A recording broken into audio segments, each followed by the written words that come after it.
Bom dia a todos e todas. A EMAG hoje está... Deixa eu me sentar aqui, que eu sou baixinha, a cadeira está alta. Não, tá bom. Não vamos perturbar aqui o pessoal. Hoje a EMAG tem a honra de receber a doutora Tereza Cabral, que é juíza de direito da Segunda Vara Criminal do Tribunal de Justiça de São Paulo e do anexo de violência doméstica e familiar contra a mulher da comarca de Santo André. A doutora Tereza Cabral é mestre em Direito pela Faculdade de Direito de Ribeirão Preto, da USP, e mestra em Direito Comparado pela Universidade de Stanford, no Alabama, Estados Unidos. Ela integra a Coordenadoria da Mulher em Situação de Violência Doméstica e Familiar do Poder Judiciário de São Paulo, da qual foi vice-coordenadora no biênio 2020-2022. É presidenta do 16º FONAVID, Fórum Nacional de Juízas e Juízes de Violência Doméstica e Familiar contra a Mulher, entre os dias 2 e 6 de dezembro de 2024, promovido pelo Tribunal de Justiça do Estado da Bahia. A doutora Tereza não é a primeira vez que vem a EMAG, né? Ué, não. É a primeira? Ah, mas então o seu nome andou rolando por aqui bastante tempo. Então, ela nos dá uma grande alegria de vir falar de um tema que é tão importante, né? Sempre foi importante, mas nos dias de hoje ele tem ocupado as nossas conversas, as notícias, né? De jornal, enfim, as redes sociais, e a gente vendo o quanto a mulher, neste momento, né, que nós vivemos, está um tanto desprotegida. Então, ela vem para nos esclarecer sobre esse tema. Ela é alguém que pode nos ensinar muito. E depois, no final, se houver um tempinho, a gente abre para as perguntas que os senhores e as senhoras tiverem para a doutora Tereza. Então, agradeço a doutora Renata Lotufo, que está aqui, que é a nossa coordenadora acadêmica, a desembargadora Audrey, a juíza Vanessa Mello e a todas vocês que estão aqui prestigiando esse momento nosso. Muito obrigada e passo desde já a palavra para a doutora Tereza. Bom dia, me ouvem bem? Sim. Primeiro, agradecer o convite, Renata, desembargadora. É um prazer estar aqui e falar, e principalmente numa roda de conversa, né, em que a gente vai falar sobre um tema que é o que a desembargadora falou mesmo, é uma questão que suscita muitos questionamentos, suscita muitas dúvidas, né? Hoje a gente fala muito sobre violência contra mulheres. Passou, infelizmente, a ser um assunto que é tratado pela mídia com muita frequência, uma frequência muito maior do que a gente gostaria, né? Porque toda vez que fala é para falar sobre um feminicídio. Um deles sobre essa menina, né? Que falo menina porque é muito nova, né? Que foi encontrada morta em situações em que ela foi agredida brutalmente, com a cabeça raspada, enfim. Então, a gente tem uma realidade do país que é uma realidade de muita violência. Isso é um acontecimento mundial, né? Estava aqui conversando com a doutora Renata, acabei de voltar de um evento que discutimos a questão da violência contra mulheres com relação a vários países, né? Enfim, todos os países que têm representação fazem parte da ONU. E esse é um problema mundial e, infelizmente, é um problema que não tem encontrado diminuição, né? Então, acho que o fato de não encontrar uma diminuição, né, da gente não estar diminuindo a quantidade, eu posso dizer isso, digo isso, né, enfim, com propriedade, tem um certo questionamento se está aumentando a notificação, mas como nós temos cada vez mais casos de feminicídio, acho que a gente pode dizer com tranquilidade que a violência contra mulheres ela vem aumentando. Isso nos coloca diante de um paradoxo muito grande, né? Porque ela está aumentando, nós temos uma lei que é a Lei Maria da Penha, que é uma lei que ela é reconhecida mundialmente. Existe um reconhecimento de que é um instrumento importante para fazer o enfrentamento das violências contra mulheres. A gente conseguiu evoluir, o ano que vem a gente completa 20 anos da Lei Maria da Penha, né? Já faz bastante tempo, estamos até preparando uma série de eventos para poder olhar e fazer uma reflexão mesmo crítica sobre o que vem sendo a implementação, o que precisamos melhorar nesse sentido. Mas o fato é que é um assunto que vem nos perturbando, a mim particularmente perturba. Eu acho que toda forma de violência, toda violência precisa ser combatida, particularmente sou contra qualquer forma de violência como forma de solução de conflito, mas por lidar especificamente com violência contra mulheres, é uma questão que me perturba imensamente, eu me colocar dentro da política pública e como uma das pessoas que faz essa formulação, né? Pensar, tratar e lidar com a violência contra mulheres nacional e internacionalmente é uma coisa que venho fazendo já faz algum tempo, mas que me perturba nesse sentido, né? O que nós podemos fazer para poder fazer esse enfrentamento, o que nós podemos e precisamos fazer para poder diminuir a quantidade de mulheres, né, que passam por essa situação de violência, o que é necessário fazer, reconhecendo que a gente tem uma obrigação, né? A gente existe uma obrigação de Estado, existe uma obrigação enquanto instituição, existe uma obrigação enquanto cidadania, a cada nós, né, mulheres, né, como mães, como filhas, como tias, como avós, como professoras, como servidoras, né? Então nós temos obrigações a cumprir, mas o que que a gente precisa fazer para essa realidade mudar, né? Então, o que eu queria trazer hoje para vocês é essa reflexão, né? E eu acho que essa reflexão ela precisa ser feita de uma maneira científica, de uma maneira técnica, né? Porque toda análise que a gente faz sobre uma situação, que é a situação, por exemplo, nesse aspecto aqui da violência, a gente precisa olhar sobre aquilo que nós temos e aquilo que é possível fazer a partir do conhecimento, a partir da ciência, a partir daquilo que já foi reconhecido como importante para que o enfrentamento seja feito. Né? Não é uma questão de achismo, eu acho que não. A gente parte do conhecimento para, a partir do conhecimento, fazer o enfrentamento. Então, eu gosto muito quando eu começo a falar para olhar para a legislação que nós temos. Uma das formas de fazer enfrentamento das violências é conhecer o que o sistema jurídico, conhecer o que são as leis e os instrumentos necessários para fazer o enfrentamento, né? O conhecimento é importante para isso. No caso da Maria da Penha, por exemplo, uma das recomendações, quando julgaram o caso da Maria da Penha, eu vou falar um pouco mais sobre isso, é a formação continuada, obrigatória, né, como uma forma de nós fazermos o enfrentamento dessas violências e olhar um pouquinho para as especificações e falar um pouco sobre a composição da rede, sobre a política pública, como é que as instituições podem se colocar nessa obrigação de fazer o enfrentamento das violências. E aqui já antecipando que essa aula, o fato de vocês estarem aqui hoje, a gente está numa roda de conversa discutindo, já faz com que a MAG cumpra uma parte dessa obrigação, porque o conhecimento, como eu disse, é importante. E a gente sabendo como se portar, isso muda completamente a forma como a gente se coloca diante das questões quando elas acontecem, né? Aqui eu sei que a desembargadora falou para a gente fazer perguntas ao final, mas se me permitirem e se for possível, se quiserem me interromper para eu poder responder as perguntas, porque aquilo que eu estava conversando com a Renata, né? Enfim, não sei qual o conhecimento que vocês têm sobre a lei e para mim, na verdade, interessa falar coisas que façam sentido para vocês. Né, que vocês consigam entender o que eu estou falando, porque são várias linguagens, né? A gente do mundo jurídico, vocês acho que convivem aqui, né? Sabem disso também. Tem coisas que são é difícil de entender mesmo, assim como se tivesse uma médica aqui sentada falando determinados conceitos, eu também não ia entender, né? E essa falta de compreensão de uma determinada linguagem, às vezes traz um obstáculo para o acesso à justiça, que é um obstáculo que ele precisa ser olhado e enfrentado. Então, às vezes eu falando, né, eu peço para me interromperem mesmo e nenhum questionamento deixa de ser importante, todos são relevantes, porque eu acho que o importante é que a gente saia daqui entendendo, sabendo, tendo as respostas, que obviamente se vocês estão aqui, tem respostas que vocês estão procurando e que essa explanação, que esse dia de hoje, que é um dia de aprendizado mútuo e conjunto, ele possa servir também como uma forma de transformação, né, como uma forma de modificação de comportamentos, para que a gente possa ter uma realidade, eu acredito nisso ainda, não vou perder essa esperança nunca, uma realidade em que a violência não aconteça, né? Então, se quiserem me parar, se quiserem fazer perguntas, né, enfim, eu vou fazer uma abordagem um pouco mais básica sobre a Lei Maria da Penha. Não sei se vocês conhecem, se vocês já leram, se vocês sabem o que significa. O que as pesquisas indicam é que a Lei Maria da Penha é uma das leis mais conhecidas, no sentido de que as pessoas sabem que a lei existe, né? Mais de 90% das pessoas sabem, só que a quantidade de pessoas que efetivamente leu a lei e sabe o que ela traz é muito pequena.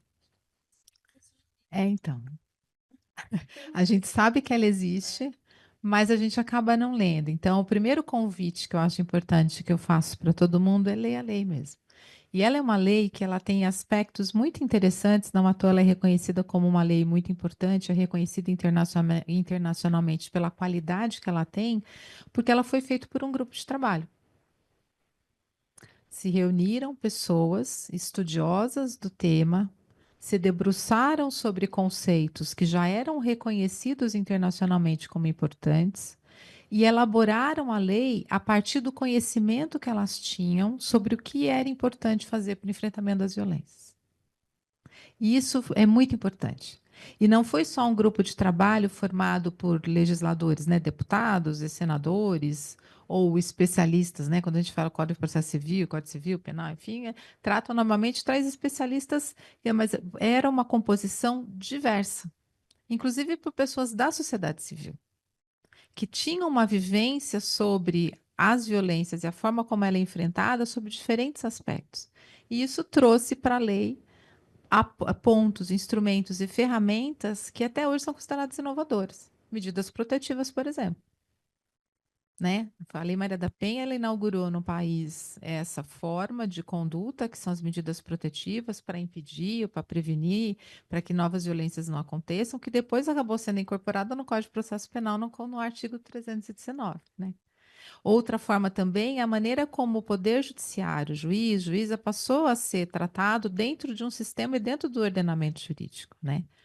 Nós, judiciário, fomos chamados para poder atuar de maneira ativa na formulação da política pública para enfrentamento das violências, que é o que a gente chama de rede, na composição da rede, né? Compreendendo também, isso também é inovador, que a violência é um problema complexo.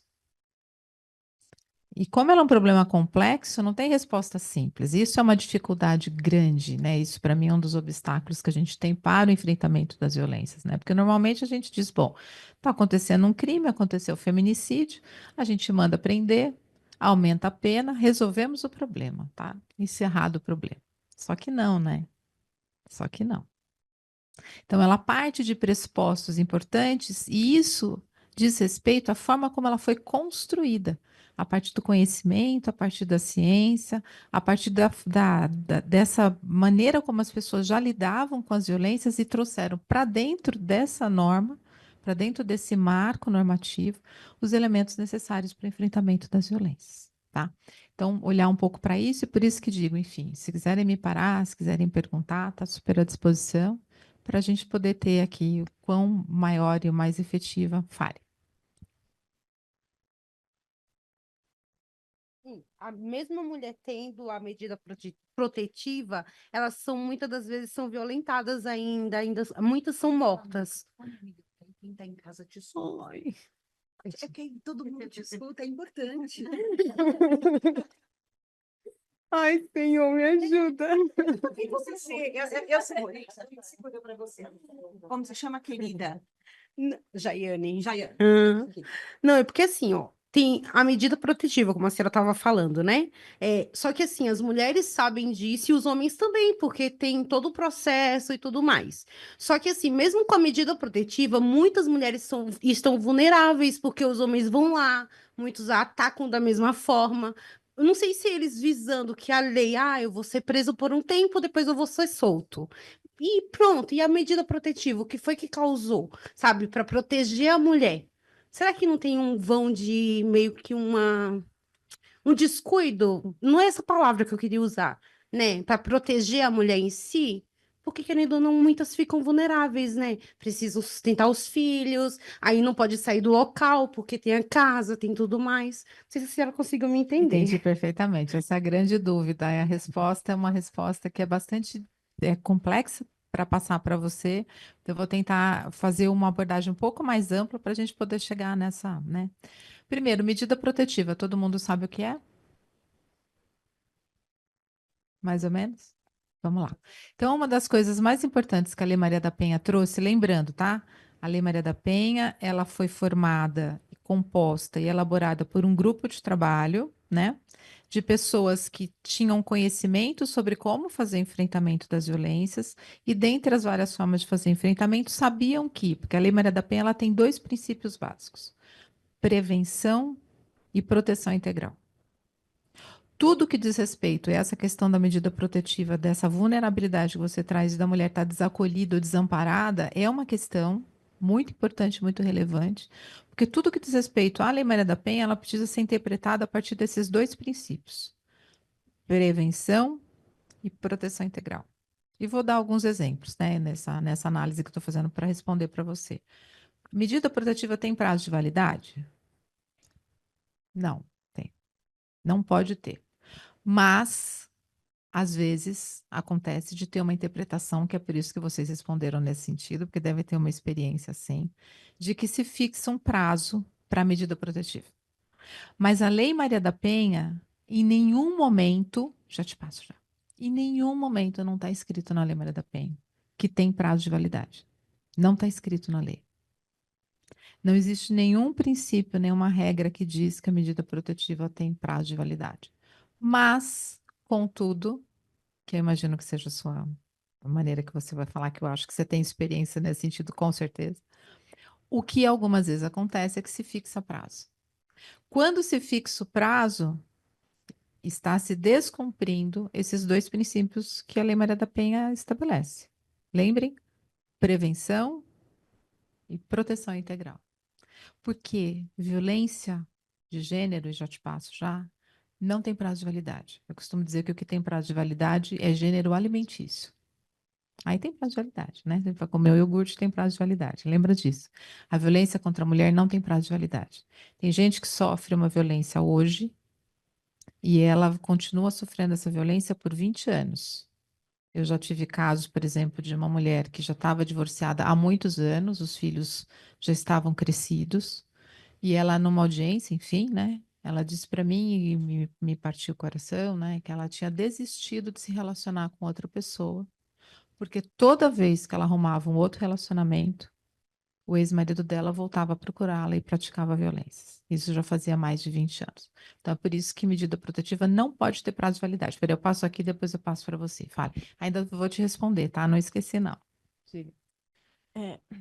Bom dia, meu nome é Gardenha, eu sou da área da segurança e eu sou vítima da Lei Maria da Penha. Eu só não morri porque, graças a Deus, eu tenho uma boa defesa pessoal. Graças a Deus, foi o que me salvou. Mas, rapidinho a minha história. Eu casei a segunda vez, separei do meu marido, ele não aceitou o divórcio, entrou na minha casa, tentou me agredir, tentou matar minha filha grávida. E eu procurei a polícia, fiz a medida protetiva, que eu tenho até hoje, mas dizem para mim que tem validade, porque depois foi assistente social na minha casa e falou que tinha validade. Né? Foi bom ter esse conhecimento que depois eu vou procurar. Então, a medida protetiva para mim não serviu muito. Por quê? Porque ele continuou me importunando, muitos anos me importunando. E eu ia na delegacia, chamavam ele, conversava, tudo. Aí ele passava de frente à minha casa, ameaças assim, passava de veículo, olhando se eu estava em casa. Eu estava no mercado, ele estava lá. Aí eu procurava a justiça, e, infelizmente, desculpa, a realidade é outra. Para mim foi. Tá? É uma honra estar aqui perante vocês, mas assim, o meu caso, por ser da área da segurança, nunca respeitaram, né? Nunca respeitaram, assim, no que sentido, meu ex-marido. Ele sabia que eu tinha boa defesa pessoal, que eu tenho um treinamento de MMA, Gil, um monte de coisa, mas mesmo assim, ele pegou um facão e quis me matar, dentro da minha própria casa. E a medida protetiva, para mim, eu andava com ela na bolsa, mas não se via, porque eu via ele direto na minha frente. Por mais que eu chamava viatura, ele sumia, cadê? E outra, eles tiram, desculpa, um sarro da sua cara. Ah, tá com medo de quê? Você não é da segurança? Mas eu não tenho porte de arma na rua. Então, assim, eu sofri muito. Eu tive que mudar de endereço para ele não me achar. E ele não pagava pensão, nada. E depois de 5 anos, doutoras, 5 anos que eu criando meu filho sozinha, eu tenho uma criança de 5 anos. Depois de 5 anos, ele entrou agora na justiça, alegando alienação parental, alienação, dizendo que eu que estava impedindo ele de ver o filho dele. E desculpa, a justiça acatou. Agora eu sou obrigada a levar o meu filho no CEVAT, que é uma visita assistida, e o horário é igual o meu. Ele pode me pegar na rua a qualquer hora. Qualquer hora. Eu estou lá, meu filho sai, ele pode me pegar na rua, fazer o que ele quiser. E a justiça acatou. Eu estou indignada, desculpa. Indignada, porque assim, ele está usando agora o meu filho para se aproximar de mim. Eu tenho certeza. E o que eu fico mais chateada é a justiça. Ah, essa é visita assistida, mãezinha. Você não pode fazer nada. E é essa a minha dúvida, doutoras. E eu, assim, mediante as senhoras que são da justiça, eu acho que a lei deveria ser um pouco mais acolhedora com a mulher. Se o cara agrediu a esposa, não tem por que ele ver o filho. Ele está usando a criança. A maioria das vezes, eles usam as crianças para se aproximar novamente do filho. Agora ele virou pai. Agora está pagando pensão direitinho, pagou os atrasados. O que esse cara quer? Essa é a minha pergunta. Obrigada, tá? Eu que agradeço.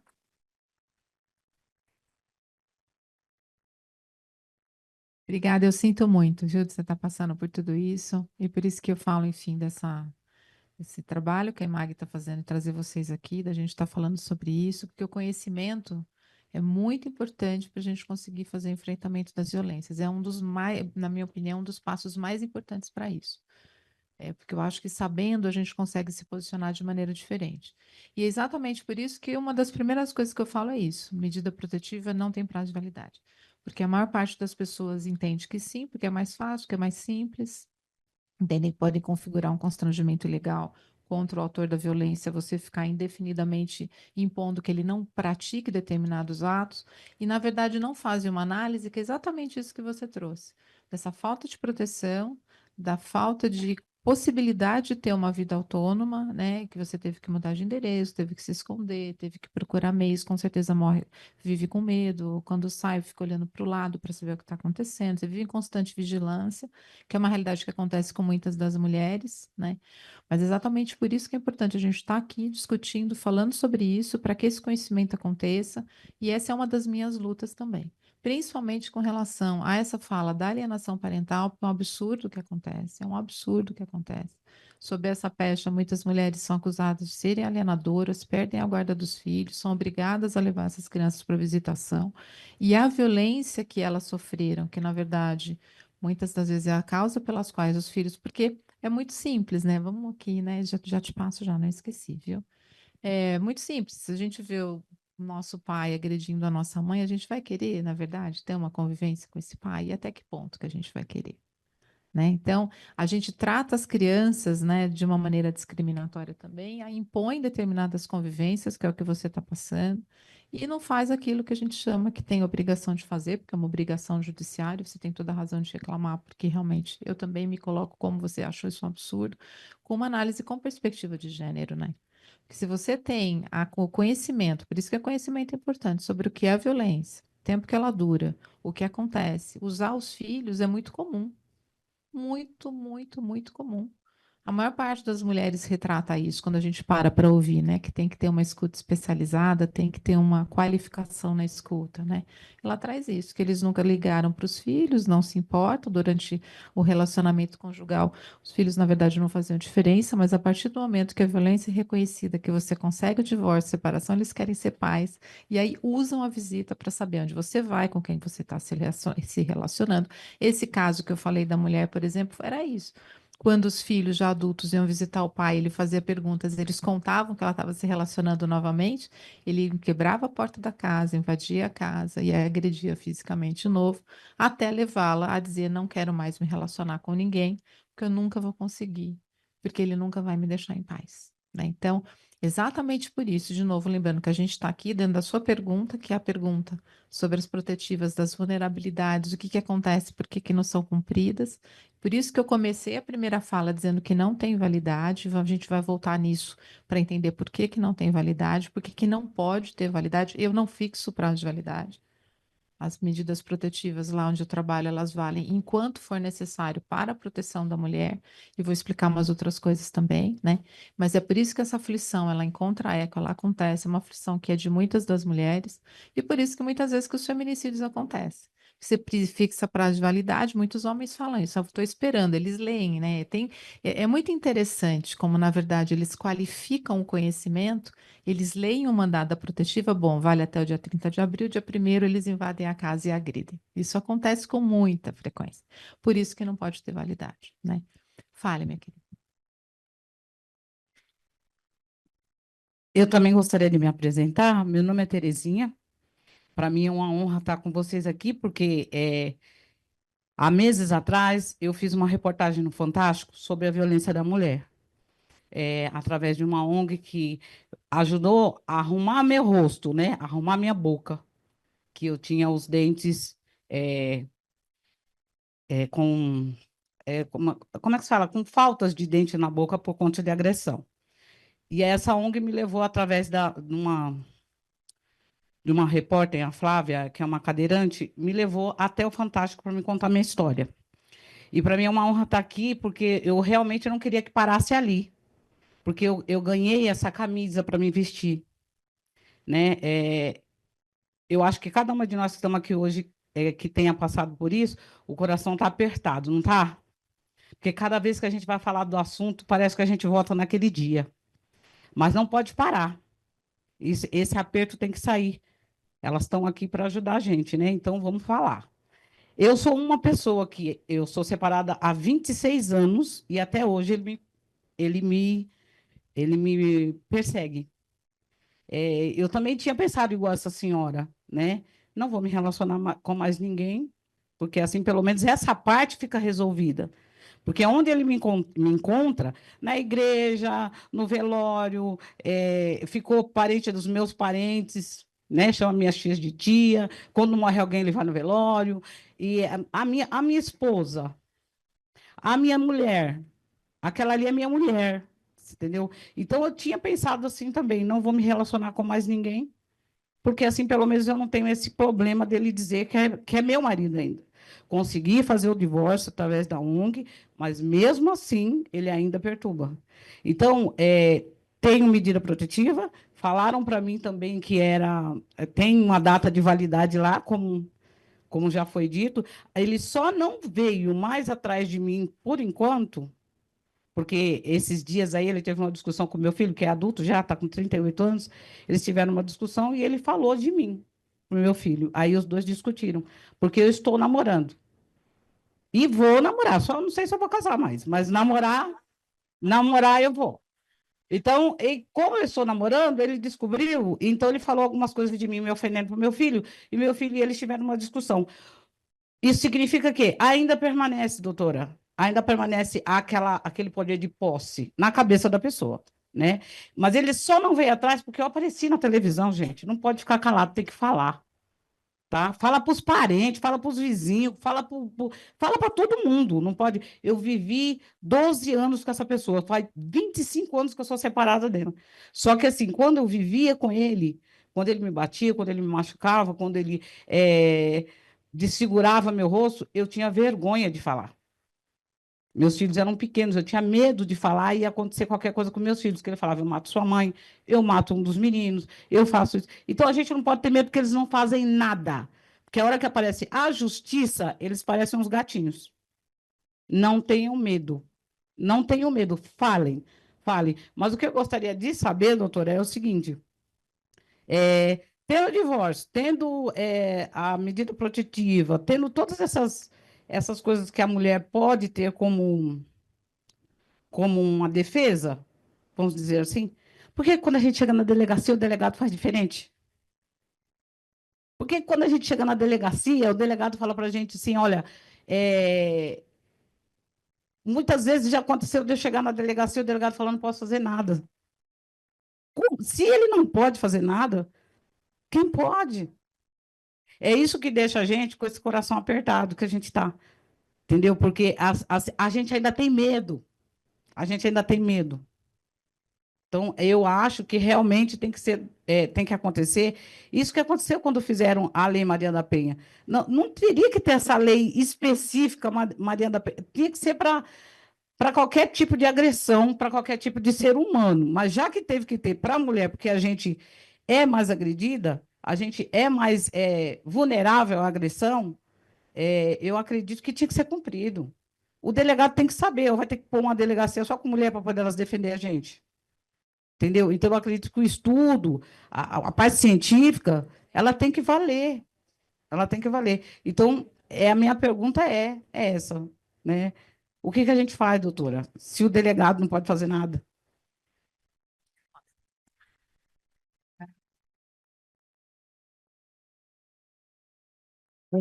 É incrível como tem uma coisa em comum nos relatos, né? Que é o fato deles acharem que são nossos donos. Ela falou muito bem a palavra mágica aí, né? Que é a coisa da posse. Então pode passar ano, entrar ano, pode se divorciar, mas ele ainda se acha dono. Como é que faz para mudar essa cabeça de que você não é mais dono? Quer dizer, você nunca foi dono, É. você nunca foi e não é, e não será. Então vamos lá. Essa é a grande dificuldade. Eu acho que tem duas dificuldades. A fala de vocês é extremamente importante e traz toda a essência daquilo que a gente precisa fazer para o enfrentamento das violências. Primeiro, que é uma coisa que você disse, né? O reconhecimento de que a gente precisava de uma lei específica para poder tratar de uma situação específica por conta da vulnerabilidade em que nós mulheres nos encontramos. Aí, às vezes as pessoas perguntam: ah, mas homens também são agredidos na relação e tal. Mas o que as pesquisas, o que a ciência diz? Muito menos casos de homens agredidos do que de mulheres agredidas. Então, quando a gente tem um problema, que é um problema que você retratou de vulnerabilidade, por isso que a gente precisa de uma lei específica, a gente precisa de um tratamento específico para um problema específico, precisa de conhecimento. Por que que a gente precisou da Lei Maria da Penha? Vocês conhecem a história da Maria da Penha? Todo mundo conhece, né? Paraplégica, ela ficou nessa condição por conta das agressões que o ex-marido dela praticou contra ela. E ela, Maria da Penha, não sei se vocês sabem disso, ela está com medida protetiva. Vocês sabiam disso? Sim, não por conta do ex-marido também, mas por conta das agressões que ela passou a sofrer a partir da extrema-direita e de vídeos que foram feitos dizendo que, na verdade, ela não sofreu agressão e foi dado um espaço para o ex-marido dela dizer que tudo era uma grande mentira, que, na verdade, a agressora era ela, que foi ela que inventou tudo isso. A Maria da Penha chegou a um ponto de não poder sair de casa mais. Não podia sair. É, ela não podia mais sair de casa. Ela conseguiu as protetivas, foi um trabalho que foi feito, e hoje a gente está trabalhando no grupo de trabalho para falar sobre a história e a memória, para a gente não esquecer daquilo que ela sofreu, daquilo que fez parte da nossa história, que faz parte da nossa história, e que levou à elaboração da Lei Maria da Penha, que leva o nome dela, inclusive. A Maria da Penha tem se esforçado muito para isso. Mas olha só a situação em que a gente se encontra. A Maria da Penha. Exatamente, é muito complicado. Então, primeira coisa, nós precisamos de uma lei específica porque mulheres são mais agredidas, sofrem mais agressões e tem essa questão que você colocou, que é uma questão estrutural. Por quê? O que faz com que os homens se sentam donos? O que faz com que os homens, depois de 26 anos, ainda queiram participar de velório, de casamento, chamar de tia, minha mulher, e não abrir mão dessa possessividade? Isso faz parte de uma estrutura da maneira como a gente se relaciona enquanto sociedade, enquanto seres humanos, que nos coloca mulheres na posição de subalternas e os homens na posição de dominante. E isso acontece até hoje. Obviamente que guardadas as proporções. Tem muitas dificuldades. Então, por exemplo, uma vez participando de um evento com magistradas, com juízas, enfim, quando uma psicóloga falou sobre isso, a juíza assim surgiu: não, eu sou poderosa, eu trabalho, eu tenho dinheiro, tenho, enfim, eu não passo por isso. Passa assim, se a gente for olhar na realidade de cada uma de nós, refletir especificamente de que forma que as relações são compostas, é muito simples, é só olhar para dentro de casa. Quem tem a obrigação de fazer o trabalho doméstico? A gente pode trabalhar, pode fazer, enfim, quando chega em casa, quem que se preocupa com o mercado, com essa empregada doméstica, porque a gente que tem um poder aquisitivo maior tem, vocês não têm, a gente tem empregado doméstico, se foi, se não foi, se pagou salário, se não pagou salário, se está doente, se não está doente, quem que levanta às 3, 4 horas da manhã para fazer marmita para o marido, para o companheiro ir trabalhar, quem é que se preocupa se a roupa está lavada, se não está, então essa é uma realidade até hoje. E essa é uma realidade até hoje porque essa estrutura ainda não mudou. Então, quando a gente pergunta por que é que a violência continua acontecendo? Ela continua acontecendo porque, muito embora a gente tenha evoluído, né, mulheres estão ocupando. Eu estava lá fora olhando, por exemplo, a quantidade de mulheres que já foram diretoras aqui da escola. O Tribunal de Justiça de São Paulo, por exemplo, nunca tivemos nenhuma mulher diretora da escola da magistratura. Então, enfim, muito embora a gente esteja evoluindo uma série de questões, vocês estão aqui, estão conseguindo falar do assunto, você chegou aí para a televisão, conseguiu um tratamento dentário, né, por conta da violência que você sofreu. Mas, muito embora a gente tenha conseguido evoluir, essa estrutura ainda não mudou. E para essa estrutura mudar, a gente precisa de uma coisa muito simples, que eu quero um cafezinho já, se quiser vir. Muito obrigada, viu, tadinho, está esperando aí faz tempo. A gente, pode pôr aqui, já pego, já, obrigada. A gente, puro, obrigada. Essa estrutura da relação não mudou ainda. E isso a gente faz a partir da educação. Lá de baixo. E a gente tem, atualmente, eu estava conversando com uma amiga ontem, que o filho dela, 16 anos, está nesse percurso, ela está na luta para tentar ver se consegue mudar o percurso que ele está fazendo, de tratar a masculinidade de uma maneira extremamente reverenciada, voltando aos primórdios. Hoje a gente tem meninos que fazem parte de grupos, são os Red Pills, eu não sei se você já ouviu falar, que fazem vídeos, que falam mal de nós mulheres, meninos que se orgulham desse machismo e dessa masculinidade tóxica, que estão voltando a nos tratar de uma maneira extremamente subalterna, como objeto da satisfação de desejo, e mulheres que estão entrando nesse percurso também, né? Acho que vocês estão vendo os movimentos, né? Que, enfim, o feminismo nasceu para permitir que nós mulheres tenhamos as escolhas que nós quisermos, da maneira como nós quisermos, para que a gente possa estar em lugar de mulher, é onde ela quiser, né? Enfim, para que a gente possa fazer isso. Mas, por outro lado, estão surgindo movimentos. Esses dias, por exemplo, em reunião de rede, me disseram que já tem alguns médicos ginecologistas que não receitam mais a pílula e métodos contraceptivos, porque isso vai contra a religião deles. Em 2025.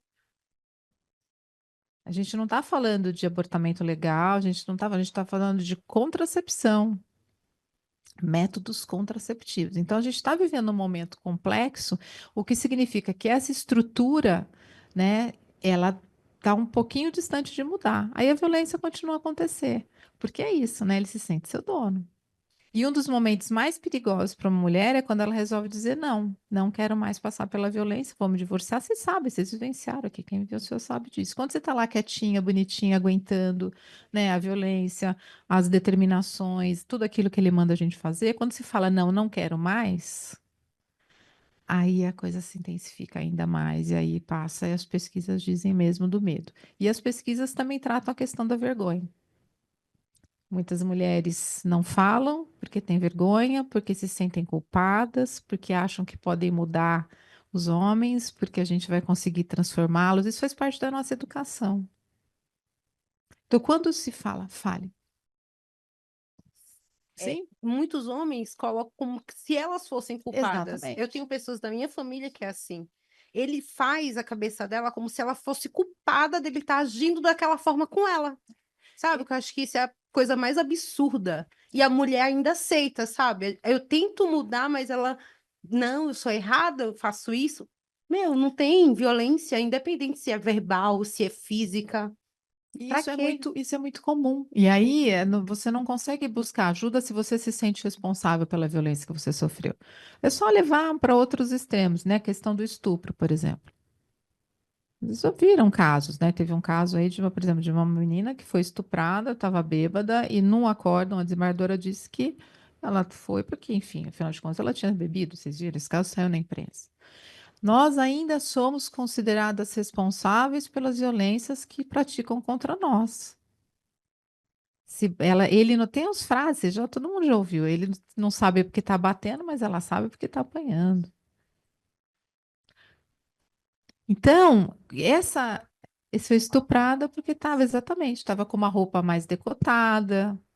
Quando pergunta, as pesquisas ainda trazem isso. E tem muitas mulheres que respondem isso mesmo, que acham que foi a mulher que provocou, que se foi estuprada porque ela pediu, se apanhou é porque pediu, porque não lavou, porque não passou, porque não cozinhou.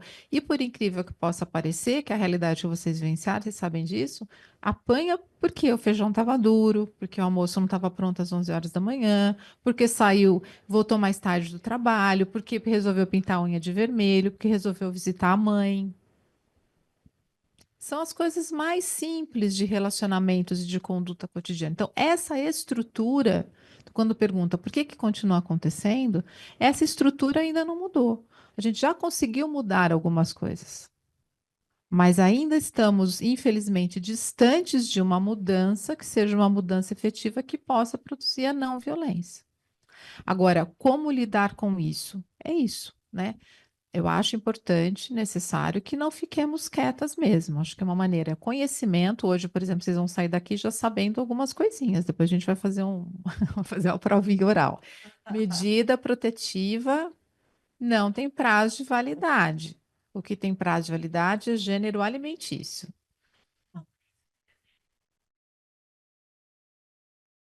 Ela fala, ó, então, eu tenho exemplo, eu tenho a minha medida protetiva com ela na bolsa, mas segundo, tá vencida. Aí eu falo o quê? Porque geralmente os policiais nem sabem disso. Sim.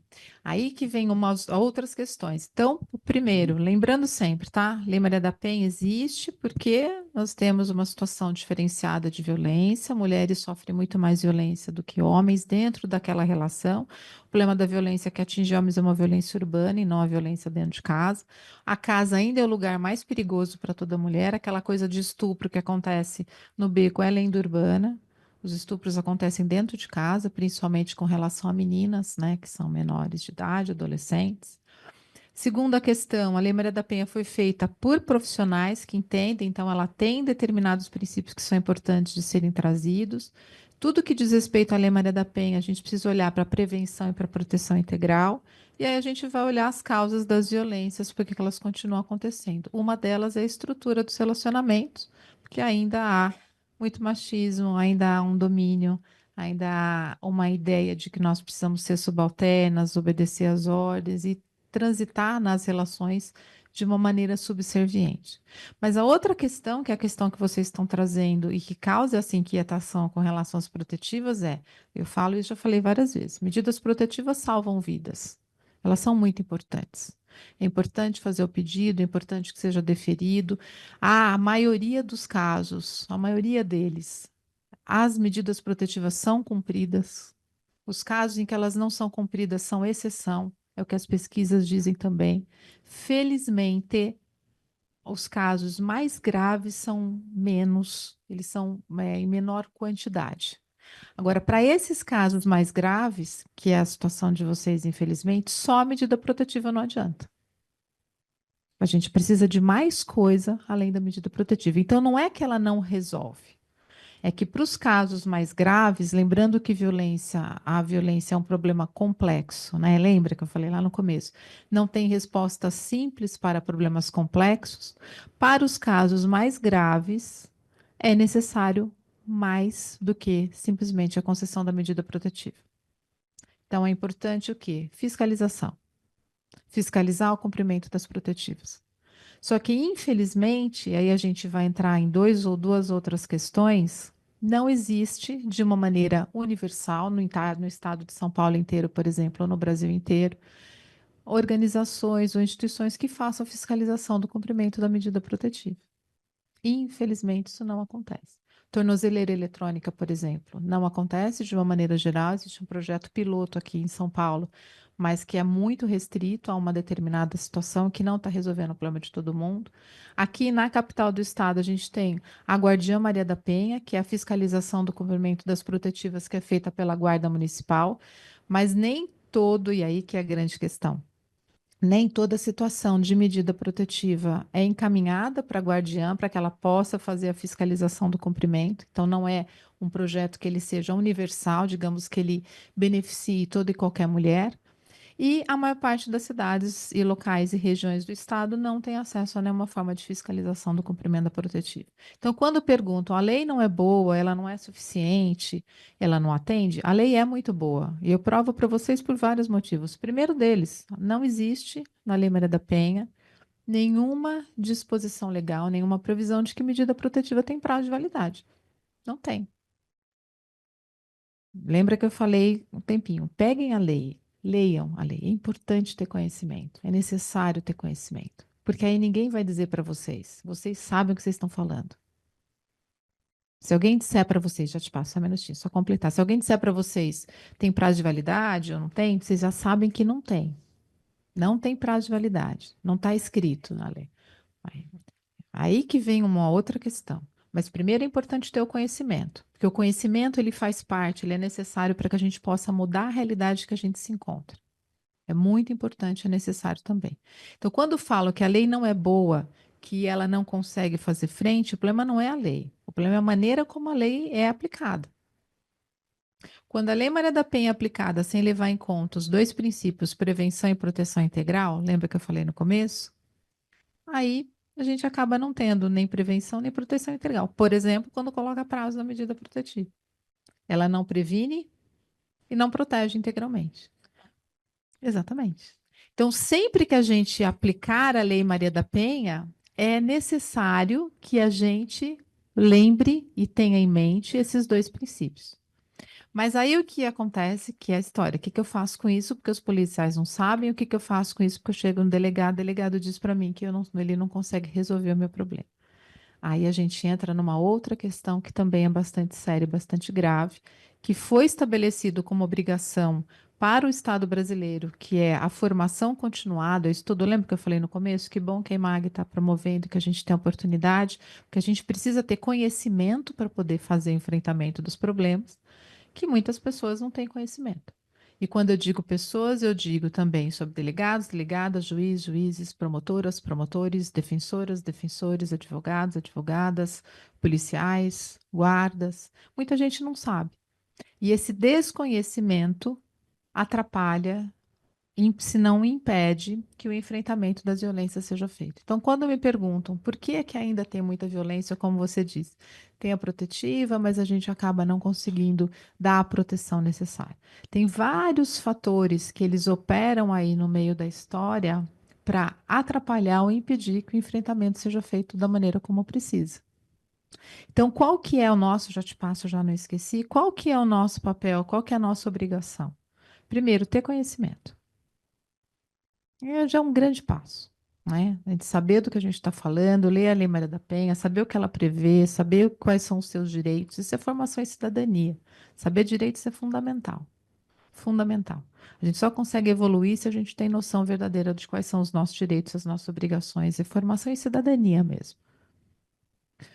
Segundo, a partir daí, que é uma postura que você teve, que eu acho muito importante. Eu não quero só estar na televisão ou só ter os meus dentes consertados ou a minha aparência melhorada. Eu faço parte de um sistema que é um sistema que se coloca contra a violência contra mulheres, e eu vou falar sobre isso sim, porque isso me coloca como uma obrigação de fazer. Que eu acho que é essa obrigação que todos nós temos de fazer o enfrentamento das violências. Não é um problema do Estado, é um problema de todas nós. A nossa sociedade só vai mudar se a gente enfrentar esse problema. E o outro passo é tentar mudar, através disso, as estruturas todas e fazer e agir para que a gente consiga efetivamente concretizar aqueles que são os nossos direitos, como, por exemplo, de dizer para as pessoas: olha, medida protetiva não tem prazo de validade.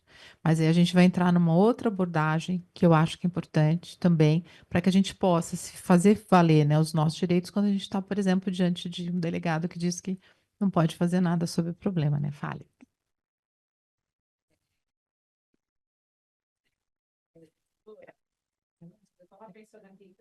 Aqui, enquanto a senhora falava, que nós, mulheres, nessa parte de ser vulnerável à violência, a gente tem várias fases, né?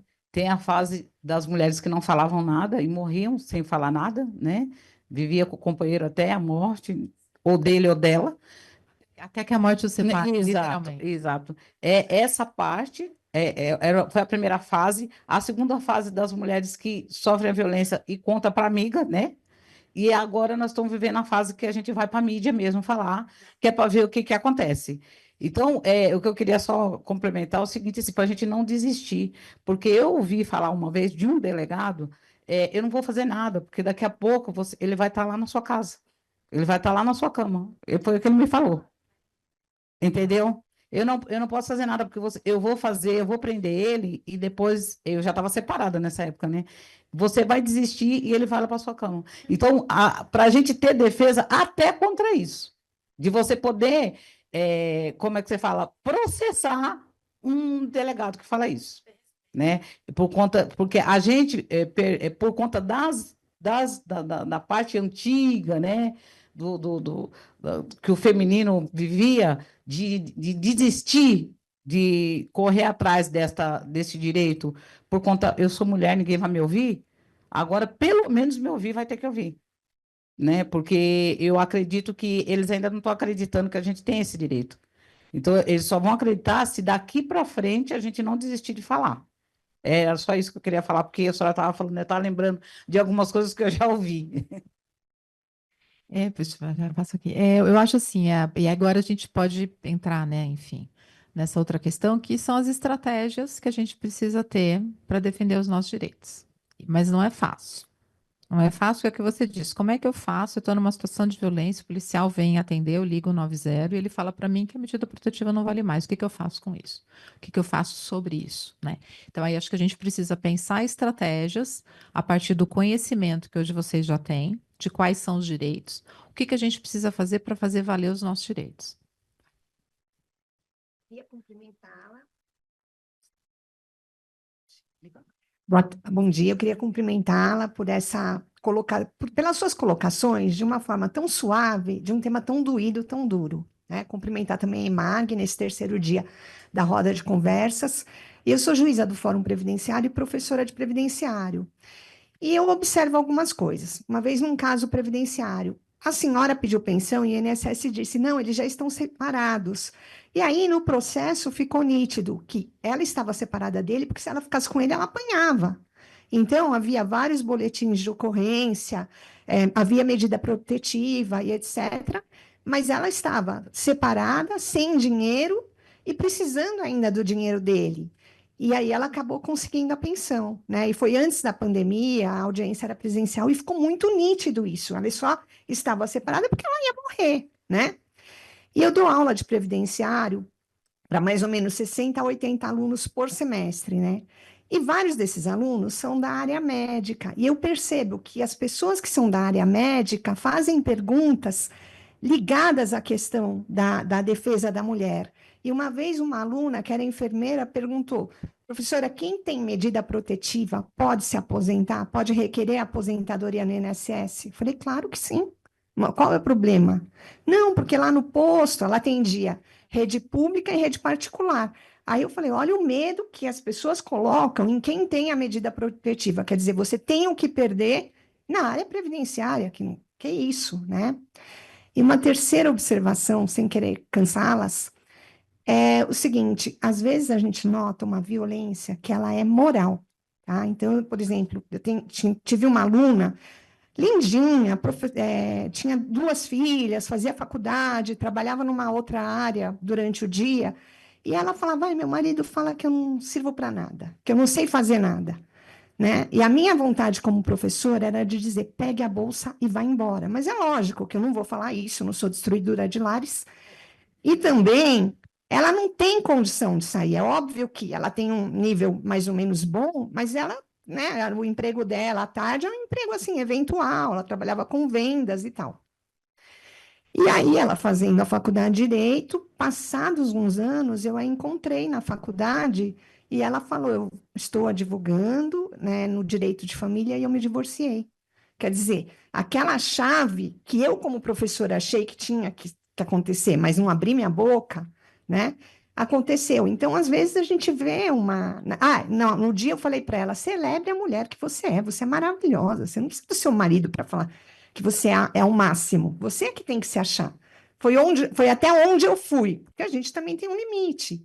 Então, assim, a gente vê que a violência ela é moral também. Ela não é só, claro, a de bater, a de perseguir, ela é péssima, ela é terrível.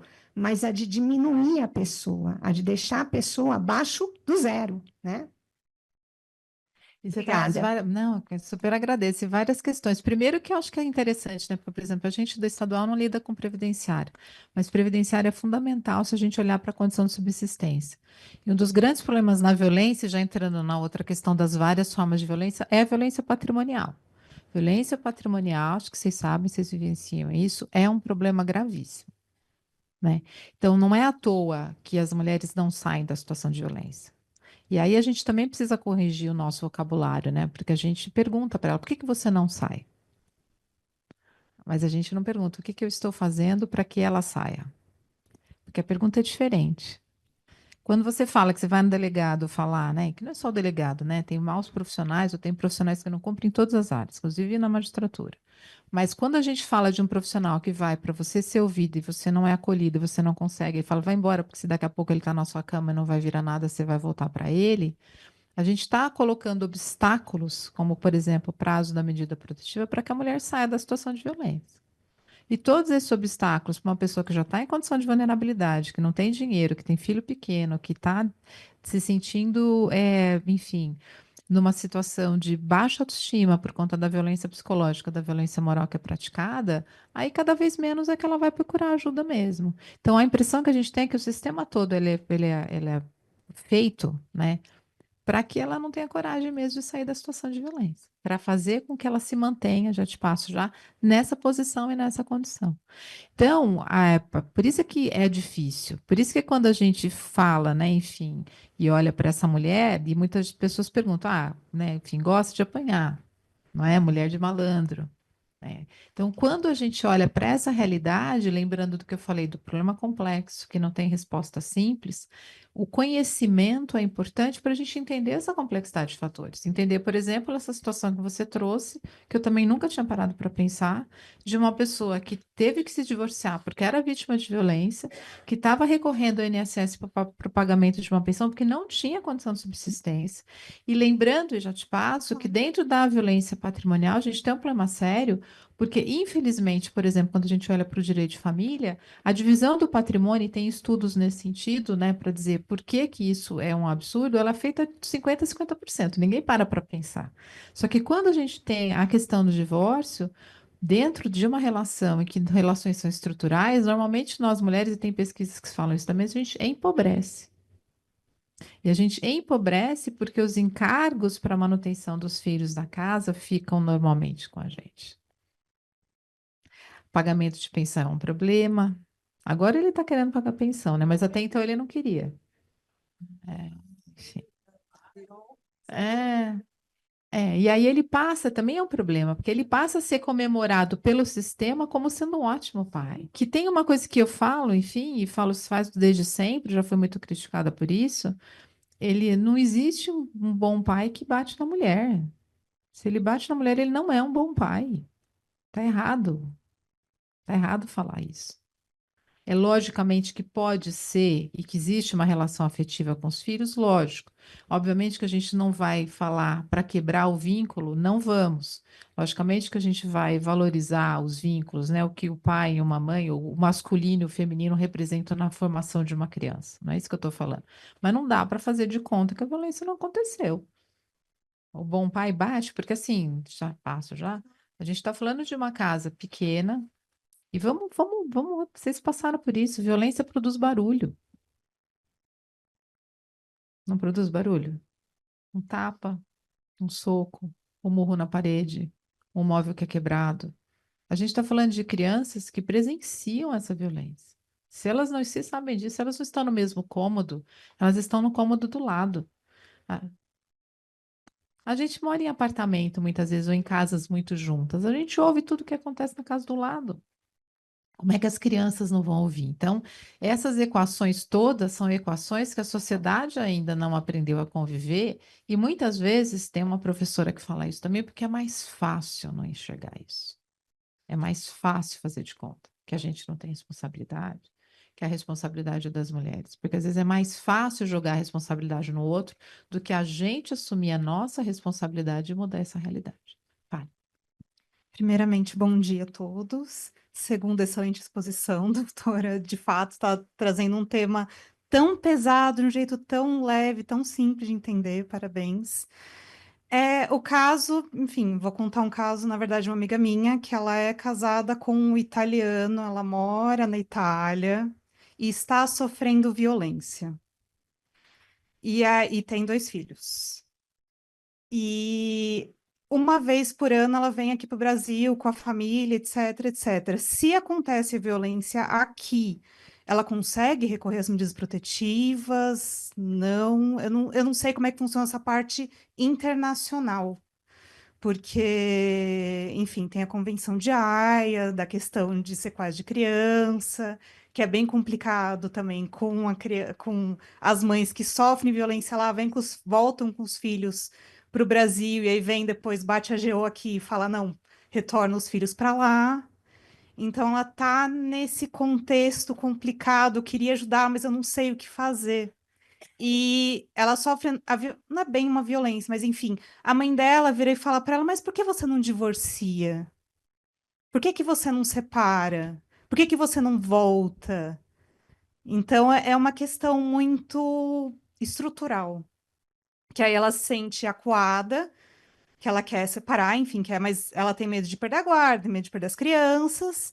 E por um lado, tipo, a família dela também não tá dando tanto subsídio assim. Então, se a doutora tem alguma sugestão. É aquela história, né? A violência, olha só como é que a gente está fazendo aqui, que eu gosto muito de, quando eu falo numa roda de conversa assim, porque a gente tem diferentes pessoas de diferentes histórias, diferentes momentos de vida e que trazem problemas que, no fundo, eles são problemas muito comuns. E é interessante quando a gente pensa na violência contra a mulher, porque, enfim, quem não conhece muito a matéria, não estuda, fala, mas não é possível que é tudo igual, são todos iguais. Guardadas as proporções da sua amiga que mora na Itália, de uma outra pessoa que mora, é agente de segurança que mora em São Paulo, da sua realidade que teve o rosto desfigurado, mas existem pontos em comum. É por isso que a gente costuma dizer que o feminicídio, ele é previsível e por isso evitável. A boa notícia é que se a gente consegue fazer a identificação de uma violência a tempo, a gente consegue ajudar e consegue mudar essa realidade. E é perfeitamente possível de mudar essa realidade. É só uma questão da gente saber o que fazer, como ajudar. Agora, é difícil mesmo como essa situação. Já teve casos, e uma amiga minha concedeu protetiva numa situação dessa, que os dois moravam fora do país. Ela concedeu a protetiva para que ela tivesse uma proteção e conseguisse, inclusive, trazer os filhos para cá, numa situação dessa. Agora, obviamente, tem a Convenção de Haia, tem a questão complexa com relação as crianças é uma briga jurídica bastante complicada, e aqui vou me permitir, né, que não é nem minha matéria de decisão, enfim, entrando na questão de justiça federal, infelizmente não tem muita perspectiva de gênero. Porque numa situação de violência, ainda que tenha convenções internacionais, a gente também tem outras convenções internacionais, né, gente? A gente tem a CEDAW, a gente tem a Convenção de Belém do Pará, a gente tem a Plataforma de Pequim, tem várias convenções internacionais que podem perfeitamente subsidiar qualquer decisão judicial. Então, numa situação de violência, como é que essas crianças são forçadas a voltar com o pai? E assim, como eu disse, não existe um bom pai que bate na mulher. Essa violência, e acho que talvez seus filhos, ela acaba saindo, por quê? Porque o mesmo fator que move a violência contra a mulher, ele é um fator que vai proporcionar violência contra os filhos. Eu já tive mais do que um caso de meninos que, quando eles atingem uma idade adulta ou começam a ficar adultos, eles agridem o pai ou enfim, o autor da violência para poder, enfim, salvar, em todas as aspas, a mãe que está sofrendo a violência. Eu já tive um caso, por exemplo, do menino que foi preso com porte de arma, que ele comprou uma arma para poder matar o companheiro da mãe que não parava de bater na mãe dele. Existe uma violência que também é direcionada às meninas, com certeza vocês já vivenciaram isso, porque quando começa a namorar, quando começa a ter outros relacionamentos, porque essa possessividade, ela não se restringe à relação com a mulher. É um erro, por isso que eu falo que não existe um bom pai. É um erro muito grande achar isso. É um erro muito grande achar isso, porque essa mesma violência, ela se transporta para outras relações. E com relação aos filhos, ela aparece nesse momento, ela aparece mesmo. Então, é muito complicado você dizer, né, nesse sentido que, ok, vamos deixar, porque ele não vai demorar nada, se é que já não está praticando violência contra essas crianças que vão ficar absolutamente expostas numa situação sem nenhum tipo de proteção e possibilidade, né? Então, quando a gente nega, quando a gente nega essa evidência, a gente também está negando formas de lidar com o problema de uma maneira que concretamente possa resolver, né? Então, enfim, acho que é possível a concessão das medidas protetivas, acho que a família pode ajudar sim. Eu acho que eu não sei se tem condição econômico-financeira, mas é contratar um bom advogado, uma boa advogada, um bom profissional. E não dá para deixar nas mãos dela resolver essa situação, porque ela não tem a menor condição, principalmente por isso. É muito comum esses casos de violências que acontecem fora do país, que a pessoa fica sem qualquer tipo de proteção, sem ter com quem chamar, numa situação que eu não sei se tem cidadania ou não, mas que ainda por cima tem o risco de deportação, né? A gente agora está vivendo um momento aí de mundo muito complexo com relação a estrangeiros e imigração. Mas, enfim, tem o que fazer. A questão é saber o que pode fazer, o que não pode, mas tem que contratar bons profissionais que possam lidar e fazer as medidas jurídicas, né? Você falou uma coisa. Você falou uma coisa que é muito interessante e que eu acho que é uma chave que a gente tem que mudar. Um homem que bate na esposa, que pratica violência contra a esposa, ele não pode ser considerado um bom pai, ele não é um bom pai. E eu acho que isso é uma chave que a gente tem que mudar como sociedade, porque as pessoas fragmentam isso. Ah, isso aqui é coisa dele com a esposa. A relação dele com o filho é diferente. Ou coisas que eu já ouvi, já presenciei, o seguinte: ah, isso aqui é a relação dele com a esposa, mas como profissional ele é bom. Marisa sabe, já viu isso também. E não, um cara que violenta, né, que é violento com a esposa, que não respeita a mulher que um dia ele disse amar, a mulher que ele escolheu para dividir a vida, a mulher que é mãe dos filhos dele, um cara que faz isso, ele não é uma boa pessoa. E, portanto, ele não é, ele não pode ser promovido no seu ambiente de trabalho, ser considerado um bom profissional. Não, não pode.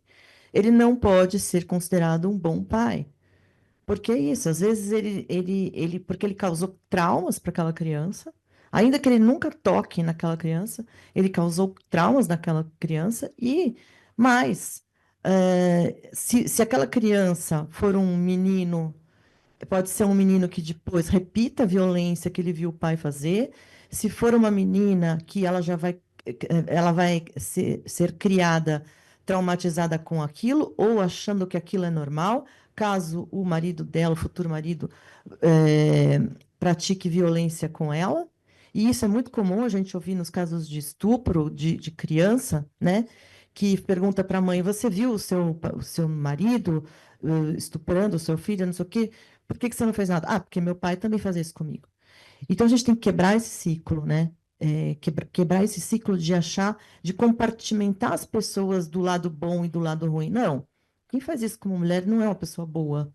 Não serve para ser promovido, para ser considerado um bom profissional, principalmente se ele tiver que lidar com outros seres humanos dentro da profissão dele, e ele não é um bom pai, porque ele está causando traumas, ou ele pode, né, vir a causar isso também no filho. E isso é um super problema, porque quando a gente olha, por exemplo, ação de família, o que você está passando, né? Ele tem direito, mãezinha, né? Eu acho horrível quando fazem isso, assim, eles diminuem a gente a mãezinha, né? Eu acho muito feio, assim, eu critico muito profissionais, assistentes sociais, psicólogos que fazem isso, eu acho isso horroroso. Mãezinha, né? Mãezinha como assim? E toda aquela violência que meu filho presenciou, o pai dele fazendo, isso não é nada, né? Então, não é que eu estou dizendo que a convivência não pode acontecer. Sim, pode acontecer. Só que essa convivência ela tem que acontecer desde que nós tenhamos a consciência de que essa violência aconteceu também. Não dá para compartimentar. E a gente vê muito essa dificuldade, vocês devem ter passado por isso, porque a gente vai na vara da violência doméstica, você concede medida protetiva. Mas aí vai na vara de família, parece que nada aconteceu. Não, aqui não é lugar de falar da violência. Vocês já devem ter ouvido falar isso, né? Aqui não é lugar para falar de violência. Mas onde que eu vou falar da violência se não for aqui? E lembra, gente, voltando à questão da violência patrimonial. Se eu não estiver na vara de família e não puder falar sobre a violência, como é que fica? Né? E a gente está expondo, quer falar? A gente está expondo essas crianças a mais e mais violências, ponto de guarda, guarda compartilhada, visita, pernoite, né? Expondo, ainda que seja no Cevate assistida, não deixa de ser uma violência. Você está exposta à violência porque na hora que sai você não tem quem te proteja. É segredo de justiça. Que é uma outra questão que, aliás, a gente teve um grupo de trabalho, né, falando sobre segredo de justiça, né, mas aí é um outro ponto. A quem beneficia o segredo de justiça? Peraí, vou só passar lá que ela pediu primeiro e já te passo. Fale. Os alecrins dourados. É.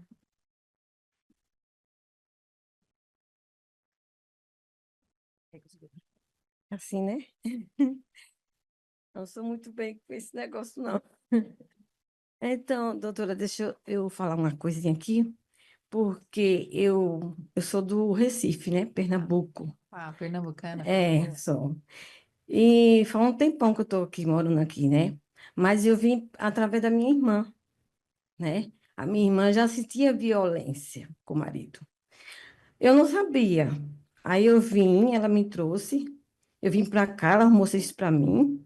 Ela trabalhava aqui na Paulista, né? Acho que era na Africaneca, por aí. Aí eu também não conhecia, né? Não sabia de nada. Mas ele começou assim, bater nela, sabe? E eu trabalhando, ela trabalhando. Aí eu cheguei em casa e estava batendo nela.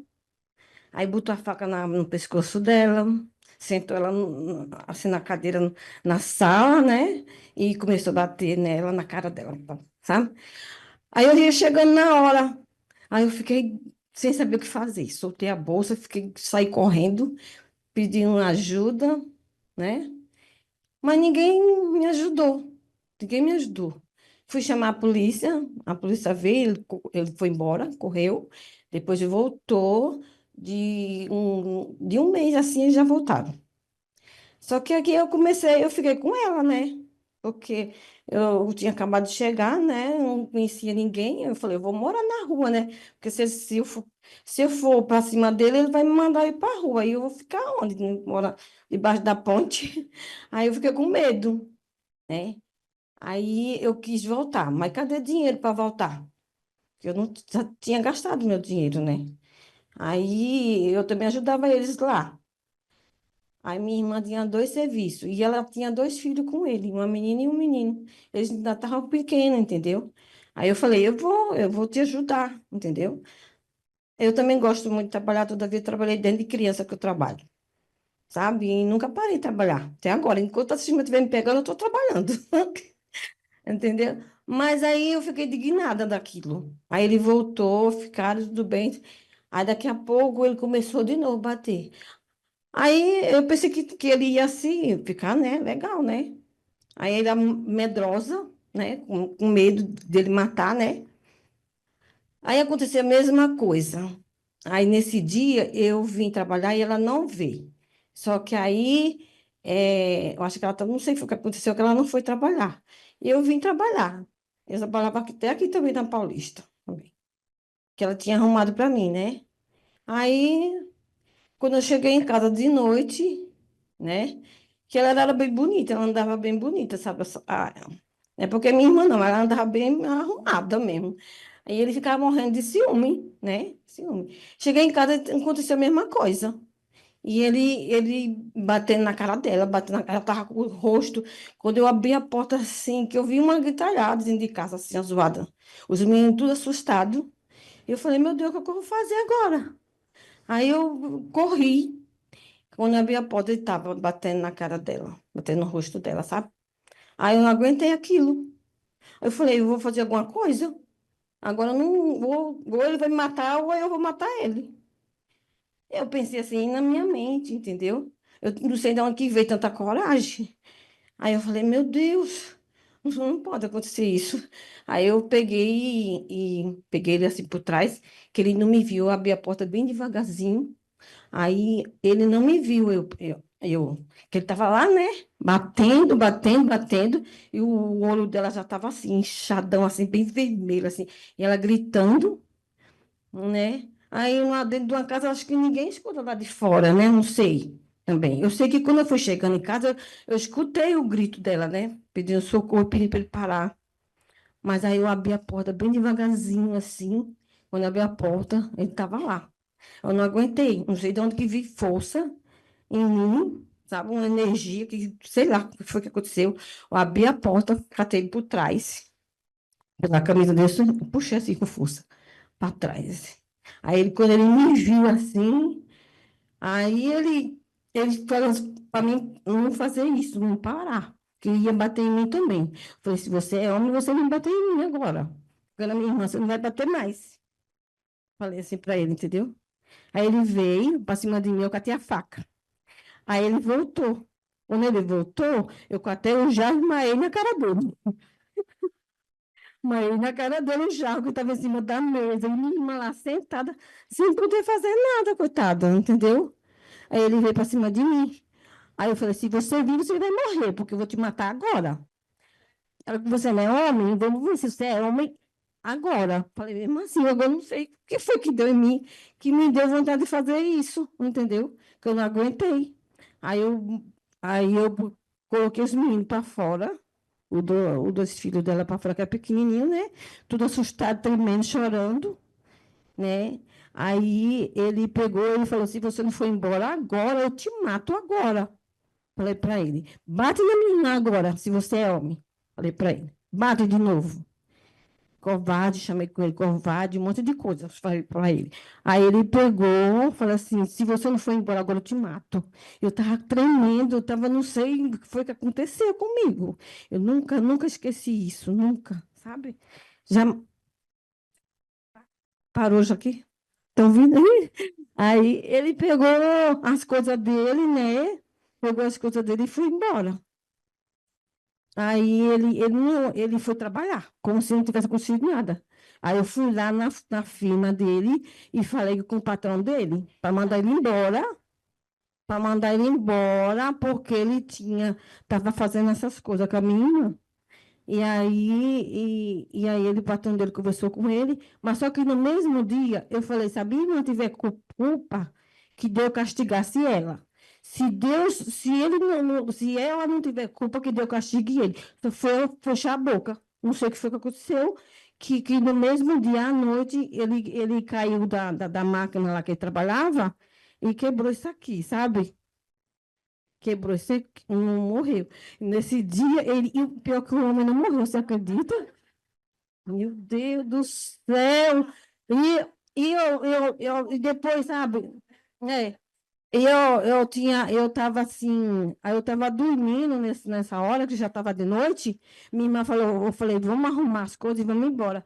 Aí minha irmã falou: não, não vou sair daqui, da minha casa, eu vou para onde? Eu ia ficar na rua com duas crianças, eu e você? Não. Ela, pelo amor de Deus, não faz isso. Eu falei: vou fazer agora eu vou ter coragem, estou com uma coragem aqui, que só, sabe, eu estou com uma coragem que. Aí ela falou: não, mãe, então. Como é que vai fazer? Aí chegou um cara dizendo que eu tinha caído, que ele estava lá no chão e que ele ia morrer, né? Mas mesmo assim eu ainda ajudei ele, você acredita? Mas a senhora sabe que se você traz umas coisas muito importantes, assim, né? Acho que a primeira coisa é a questão da família, né? Sim. A família é fundamental para uma pessoa conseguir sair da situação de violência. Fundamental. Fundamental. Quem tem uma família que dá acolhimento, que apoia, que sustenta, né? Porque muitas vezes sai da situação de violência e fica sem dinheiro nenhum, que leva para casa, né? Que, enfim, é fundamental, é muito importante. Mas não é fácil ajudar, que foi o que você passou. E a segunda coisa, né, que eu acho que a gente precisa pensar também, né, é o quanto de omissão do Estado aconteceu para que você precisasse defender a sua irmã, sem que a polícia, sem que o poder público, né, a polícia, o judiciário, o Ministério Público, a Defensoria Pública fizessem as suas, ou assistência social, o executivo fizessem as suas obrigações. E tem um documentário muito interessante, eu não sei se assistiram, que eu vou tentar lembrar o nome agora, mas que conta, Legítima Defesa chama, que conta a história de três mulheres, são histórias verdadeiras, de três mulheres que assassinaram seus parceiros. E, enfim, é uma história verdadeira. Três mulheres que eram vítimas de violência doméstica, que tinham pedido a ajuda do Estado, né, no sentido de pedida protetiva, enfim, nunca conseguiram nada e que, no final das contas, em situação de desespero, acabaram assassinando seus parceiros, enfim. Então, tem todo um contexto. Por quê? Porque o fato de não haver uma atuação, que é a história do delegado, da medida protetiva com prazo de validade, do policial militar que vai lá atender e diz que tem prazo. Então, o fato da gente, né, enquanto Estado, não fazer a nossa parte, que é a nossa obrigação, né? E como você disse, a justiça não resolve, né? A justiça acolheu a tal da alienação parental e me colocou nessa posição de risco, faz com que a gente precise atuar para que a gente possa defender aquelas que são as nossas pessoas amadas ou defender a gente mesmo. Porque você também estava se defendendo, Ruiz, porque afinal de contas ia acabar se voltando a violência contra você uma hora ou outra, né? Mas é importante a gente ter noção deste contexto também para que a gente possa agir. E existem formas, sim, que a família pode ajudar, pode fazer, pode acolher, pode incentivar, pode estimular, pode receber em casa, pode ajudar financeiramente, né? E uma delas é acreditando, porque o que você falou, né? Você convivia com a sua irmã, já te passa há muito tempo, você nem sabia que ela era vítima de violência doméstica, só ficou sabendo quando você veio para cá, que aí você viu a violência acontecendo. Então, isso é uma situação que às vezes acontece com todo mundo. Como a violência doméstica, ela é normalizada, ela é aceita, a questão dos ciúmes, por exemplo. Quantas pessoas que não acham que ciúmes é um ato de amor? Ele me ama, então ele sabe, quer saber que hora que eu vou, que hora que eu saio, com quem eu saio, com quem eu não saio, né? Então, são perguntas, por exemplo, né? Por isso que o conhecimento é importante, que eu faço numa audiência, que uma delas é essa mesmo. Mas, ele gosta muito de mim, né? Enfim, ou a questão da bebida, por exemplo. A questão da bebida é um grande mito, ele só me bate quando tá bêbado. Aí você faz a pergunta, mas ele bebe todos os dias? Ele bate em mais alguém além de você quando ele tá bêbado? Não, né? Então, ele não briga na rua, ele vem brigar em casa. Ou seja, não é a bebida. É a estrutura, é a questão da subserviência, é tudo aquilo que demanda e que faz com que a violência doméstica aconteça. Fale, minha querida. Bom dia. Fala só. Até. Ela, todo mundo quer saber o fim da história.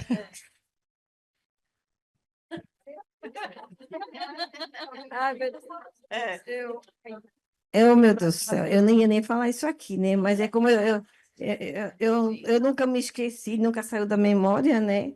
Aí vocês falando essas coisas, me deu vontade de falar. Mas eles se não se juntaram mais, né? Não se juntaram mais. E ele foi embora para o Pernambuco, né? E ela agora mora com outro homem, né? Mora com outro homem muito bem. Ele foi embora, ele foi operado. Ele foi operado, né? Ele foi operado embora, operado. Até hoje ele não fala comigo. Até hoje não fala comigo, né? Eu casei aqui, eu vim solteira, casei aqui. Aí o meu marido nunca me bateu, era por sinal um belo marido, entendeu? Me ajudava muito bem, e meus filhos também, né? E eu tenho 2 filhos, tenho um casal, né? De filho. Hoje eu sou viúva, né? Meu marido faleceu faz 3 anos. Pena, né? Mas fazer o quê, né? Eu sou solteira agora, mas também não quero casar, né? Agora. Só estou curtindo mesmo, né? Também não quero muito saber de casamento por enquanto, nada, porque faz 3 anos só, né? E era um marido muito bom para mim, sabe? Deixou uma casa, deixou 2 carros para mim. Ah, bom demais. Né?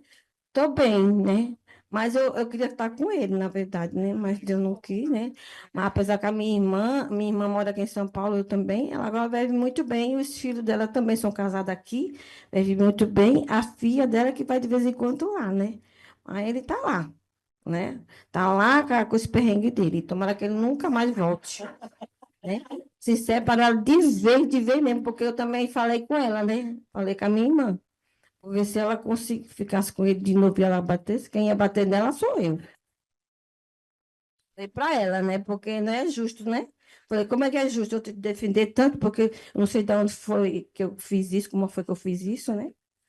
Mas eu acho que foi Deus, né? Acho que foi Deus que fez isso, né? Mas graças a Deus está tudo em paz, em nome de Jesus. Deus deu um jeitinho dele ir para bem longe. Né? Só isso. Fale, minha querida. Meu nome é Andréia. Eu passei pelo que a irmã dela passou. Eu não gosto nem muito de lembrar, que é muito chato. Tipo, eu tinha hora para chegar, a hora de ir para o trabalho, né? Se eu chegasse tarde, eu apanhava. Um dia eu lembro que eu cheguei e fiz hora extra, e quando eu cheguei, eu levei uma surra. E ele falou assim: mentira sua. E a mãe e o pai dele vendo, e falou que eu tinha que aceitar aquilo, porque ele era o meu marido, eu tinha que aceitar. Ele me batia, me deixava meu olho roxo, e eu falava para meu pai e minha mãe que tinha caído da escada. E eu falava que ele ia mudar. Tive meus filhos, tenho 3 filhos, eu tenho meus filhos tudo maior, já casado. E ele me batia na frente dos meus filhos e dizia que era minha culpa. Eu fazia de tudo, eu trabalhava, eu tenho 45 anos, comecei a trabalhar com 14. Fui uma bela mãe, graças a Deus, uma bela mulher também, que hoje ele se arrepende, diz ele, né? E eu apanhava calada, tinha vergonha de falar para meus pais, para alguém do lado. Fiquei casada há 27 anos, que eu sou casada no papel com ele. E aguentei calada, só que aí chegou um ponto de eu falar assim: chega. Meus filhos já estavam grandes, para que eu ia sofrer tanta humilhação? Ele me batia, me humilhava, fazia tudo o que ele queria. E dizia que eu tinha que aguentar, porque ele era meu marido. Ele se tornou meu dono, entendeu? tipo, fazia meu psicólogo ficar muito ruim. Eu não me arrumava, eu engordei, eu já cheguei a pesar 200 quilos por depressão, por medo de tudo. Não me arrumava, andava igual uma velha. E todo mundo ficava me olhando, e na rua ele era um anjo. Um anjo, falava que era um bom marido, um bom pai, sendo que não me dava nada, nem para mim, nem para meus filhos. Tanto que hoje eu tenho uma casa porque minha mãe me deu. Eu cheguei um ponto de falar, chega, e fui e falei para meus pais. E eles não acreditaram em mim no começo. Mas eu falei assim, se eu não acreditar, eu vou sair de casa do mesmo jeito. E como a minha mãe já tinha sofrido agressão pelo meu pai, que nós somos de Manaus, estamos aqui por isso também. Porque lá minha mãe era maltratada pelo meu pai e chegou um ponto dela vir embora. Só que ela perdoou ele e hoje ele é outro homem. Só que o meu não, o meu nunca mudou. E eu pensava que mudaria e fiquei 27 anos casada. Mas isso me machucou muito, muito mesmo. E hoje ele não me deixa em paz. É o caso dela. Eu tenho 7 anos separada dele, mas ele fala que ainda continua sendo meu dono. Disse se me pegar com alguém, faz alguma coisa. Só que hoje eu estou decidida a enfrentar ele. Porque eu me banco, assim, né? A gente se cuida, a gente trabalha tudo. Eu não preciso dele para nada. Deixei a casa, deixei carro, deixei moto, deixei tudo para ele. Tudo que a gente comprou junto, eu deixei tudo para lá. Abri mão de tudo. Porque o pai dele falava que ele estava certo, a mãe dele falava que ele estava certo, que eu tinha que apanhar calada. Quantas vezes meu primo, minha prima, minha mãe perguntavam, que foi isso no olho? Eu falava, cai da escada.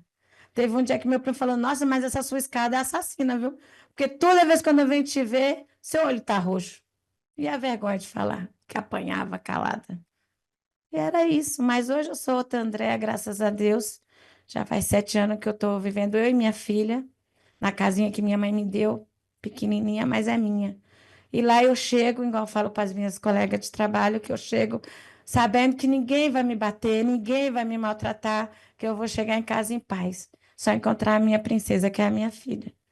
E obrigado pela essa oportunidade de falar essas coisas, porque é muito difícil você se abrir com outras pessoas. Igual o delegado vai falar assim: ah, eu fui procurar também, falou, mas daqui a pouco você volta. Sabe? E tem casos aqui que a mulher vem hoje e amanhã já vai tirar a queixa do marido. Então, a gente somos muito discriminadas sobre essa parte. Então, a gente se torna a ficar com medo, porque se eles é da autoridade, não vai poder fazer nada para a gente, como é que a gente vai reagir? A gente fica acuada, né? Então, eu ficava calada. E ponhei calada há 27 anos. Mas hoje eu estou liberta, graças a Deus. Obrigada, desculpa pela meu jeito. É que eu não gosto de lembrar do que eu passei. É muito difícil. É difícil muito mesmo. Eu não quero que isso aconteça com ninguém. Com ninguém mesmo, que é muito ruim. Obrigada pela oportunidade. Qualquer coisa você chama ela ali, ó. André, obrigada por compartilhar, André, mas a sua realidade é essa realidade. Aí você traz coisas que são tão interessantes assim para a gente pensar. Primeiro é que tem, enfim, uma mulher quando passa por situação de violência, ela passa por várias violências, né? Dificilmente ela começa apanhando. A agressão física é o último grau e o feminicídio o mais deles, né? Vocês sabem disso. Então são essas violências morais, psicológicas, que são as depreciações todas. É assim que normalmente acontece. Se é burra, se é gorda, você não me serve sexualmente, você não presta para nada, você não sabe trabalhar, você, enfim. Então, a partir disso, está criado um cenário para baixar a autoestima, que é o que você falou, depressão, gordura e várias outras questões. E é muito comum também que, a partir disso, as mulheres não consigam trabalhar. Mulheres vítimas de violência doméstica, aí vem a violência patrimonial também, são mulheres que são dispensadas do trabalho com muita frequência. E não precisa nem pesquisar muito para entender. Se está machucada, não dá para trabalhar, porque afinal de contas vai trabalhar. E normalmente as agressões, isso é uma característica da violência doméstica, é no rosto ou nas partes íntimas, né? Nos peitos e na vagina. E tem um motivo para isso, que é para carimbar que eu sou seu dono. E a questão dos dentes, por exemplo, é muito específico. Eu não sabia, mas a gente tinha um projeto com uma ONG que dizia que fazia essas separações de dentes, que muitos homens autores de violência não deixam as mulheres escovar os dentes. Eles não deixam escovar o dente, para que elas percam os dentes mesmo. Eu não sabia disso. É por isso que o dente cai, não é só por conta de pancada, é por falta de higiene mesmo. Não permitem que elas pratiquem a higiene mesmo, é, exatamente. É isso mesmo. Eu imaginei. Então. Ah, sim. Posso só acabar essa explicação? Sim, com certeza, com certeza. Então, as violências, elas acontecem, elas acabam se acumulando. Então, essa questão é muito interessante que você traz. Por isso, quando você falou dos dentes, eu imaginei que tivessem caído por conta desse trato que não é permitido. Então, essa violência patrimonial, ela não acontece só na relação, né? Normalmente são as dívidas. Hoje a gente tem questões que a gente faz abordagem sobre o hiperendividamento. Muitas dessas dívidas dessas mulheres foram feitas. Eu tenho uma amiga, por exemplo, que perdeu tudo. Absolutamente tudo. Se divorciou, abriu mão de tudo, como você fez, porque é uma outra característica também. Eu quero ir embora, eu quero me ver livre. Por isso que acontece. Tem uma pessoa que eu conheço também que fez a mesma coisa, mora de aluguel até hoje por conta dessa situação. Abre mão de tudo. Isso é violência patrimonial, isso tem nome. E isso, infelizmente, o sistema de justiça não consegue proteger, porque na hora de divisão de patrimônio, eu abri mão de tudo, sou adulta, né? Sou uma mulher, enfim, adulta, né? Sou capaz de manifestar. Simplesmente se homologa o acordo e nem se pergunta por que está se abrindo mão de tudo, né? Então tem a violência patrimonial. E aí vem a violência sexual também, porque é uma outra questão também, que obviamente vocês sabem muito bem o que eu estou falando, porque nenhum homem que é autor de violência que bate, ele pede por favor para manter relações sexuais, né? Vamos falar o português correto. E a violência sexual, e a Lei Maria da Penha sabiamente prevê isso, ela se pratica de duas formas. Primeiro, quando se força um ato sexual com o qual não se concorda. Mas o segundo, que é tão sério quanto, é com relação à contracepção. Eles não usam preservativo, muitos não permitem que se use métodos contraceptivos, muitos não permitem. Porque a mulher minha, você está querendo usar anticoncepcional para quê? Você vai dar para quem? Não é isso? Então, isso é um problema, porque a gente está falando de mulheres que muitas vezes têm muitos filhos, e a gente fala o quê para essa mulher? Não se cuidou. Olha só, quem mandou ter muito filho? E é um filho atrás do outro, por quê? Porque tem que estar disponível quando ele quiser, da forma como ele quiser, não pode usar método contraceptivo, não é assim? E aí vem quantos filhos, quantos Deus mandar em todas as aspas possíveis, porque não é isso que acontece. Então, são várias as violências acumuladas e que culminam, já vou passar a palavra para a pessoa, como a violência física, e tudo isso junto com o que a gente chama de ciclo da violência. O que que é o ciclo da violência? É digamos assim, uma situação que acontece com mulheres que são vítimas de violência. E é um ciclo mesmo, vocês sabem disso. Então vem a agressão. Depois da agressão é a fase da lua de mel. Te amo, te adoro, não vou fazer mais, nunca mais, e leva para passear, leva para viajar, dá dinheiro, dá presente. E aí vira uma fase que são amores. Só que depois da lua de mel vem novamente a tensão e vem a violência de novo, porque ela é um ciclo. Quando a mulher vai buscar ajuda na saúde, na polícia, foi quando acabou de acontecer a violência. São duas grandes portas de entrada, a saúde e a polícia. Por quê? Pelas óbvias razões. Tá com medo de ser agredida de novo, pede ajuda na polícia e tá machucada, vai no hospital. Aí chega no hospital, você diz que caiu da escada, aí o médico acredita. É mais fácil acreditar. Lógico que é mais fácil acreditar. E não tem jeito, os casos de feminicídio passam pela polícia e pela área da saúde. Se não tem um profissional da saúde para pelo menos questionar como assim, mas né, digamos assim, caiu da escada, mas é só esse olho que está machucado, não machucou o braço, não machucou a mão, não pôs a mão de anteparo, quadril tá, né? Então assim, faz de conta que não tem um problema. Então, todo o sistema, ele é feito de maneira a não tornar possível que você saia da situação de violência. Quando a pessoa vai pedir para retirar a protetiva, quando ela diz que não quer assistência social, quando está na lua de mel. Mas ela efetivamente acredita que ele vai mudar. Efetivamente acredita que a coisa vai mudar, que é o que você acreditou por 27 anos. Agora, é você a responsável por ter acreditado? Não. Que é uma outra coisa que a gente também precisa para entender. Porque as pessoas, seres humanos, são diferentes. Uma vez numa aula dessa, conversando com uma mulher, ela até era de Pernambuco também, Recife. Ela dizia que ela pegou os filhos, colocou na boleia do caminhão, ela era vítima de violência, veio para São Paulo e virou as costas, nunca mais voltou. Mas como ela fez assim, ela tinha expectativa que outras mulheres fossem fazer também. Mas o que eu tentei explicar para ela, né, que, enfim, o que ela fez, né, enfim, fez e conseguiu, mas tem outras que não conseguem, mas não é por isso que você é mais fraca, que você é mais.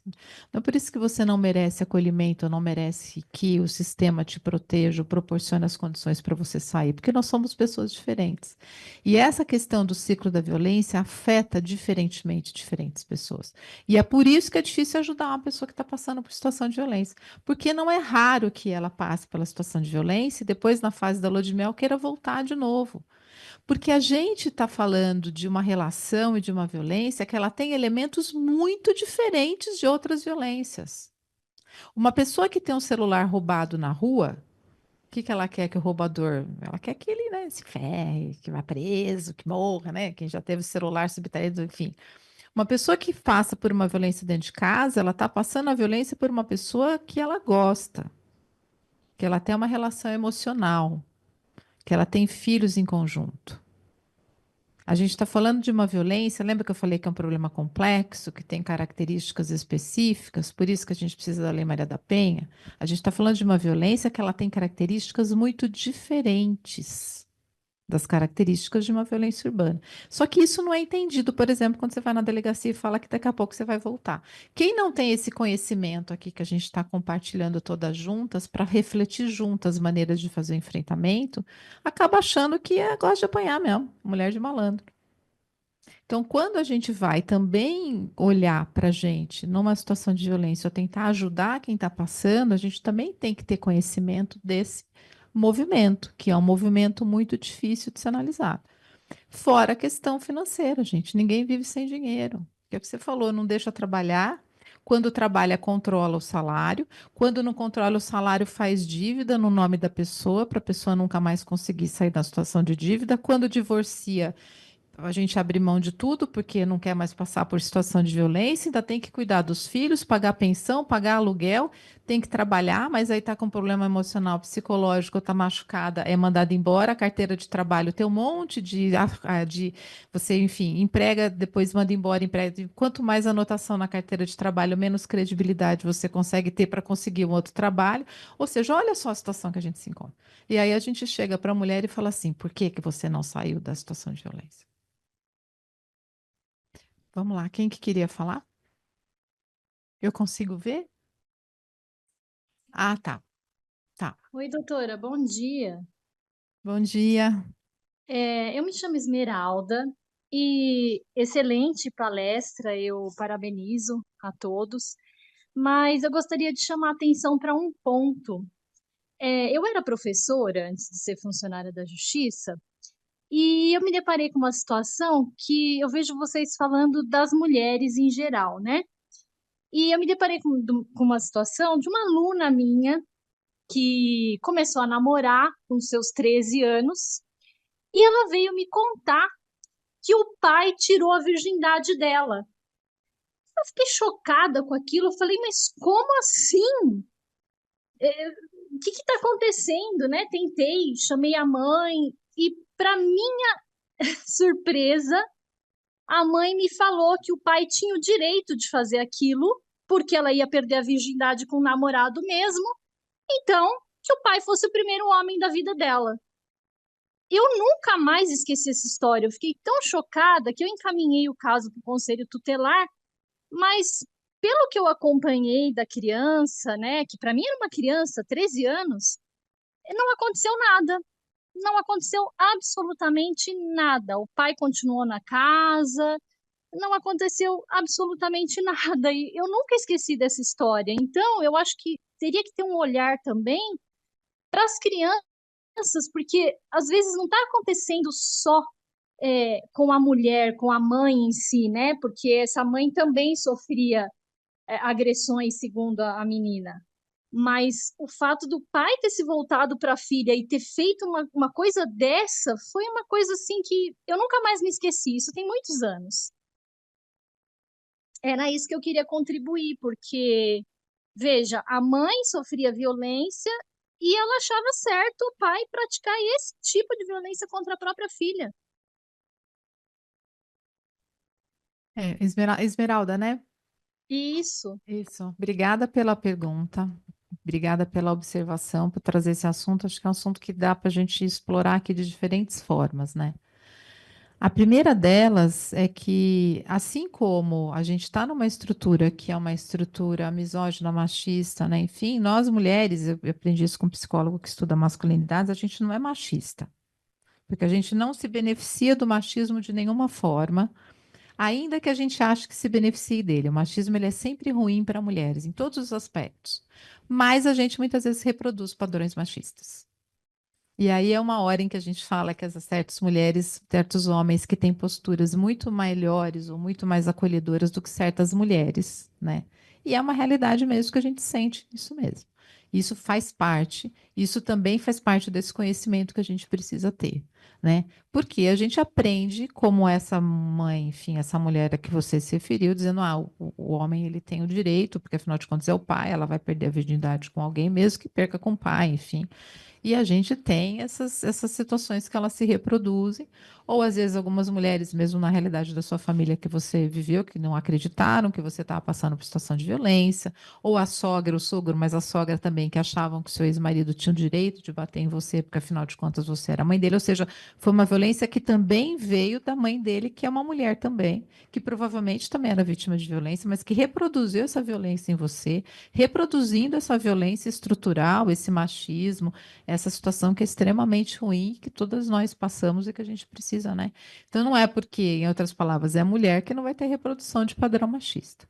Então a gente também precisa ter essa compreensão para a gente conseguir se postar. Tem mulheres que são aliadas, tem mulheres que não são aliadas, né? Então isso é uma realidade mesmo que a gente precisa enfrentar.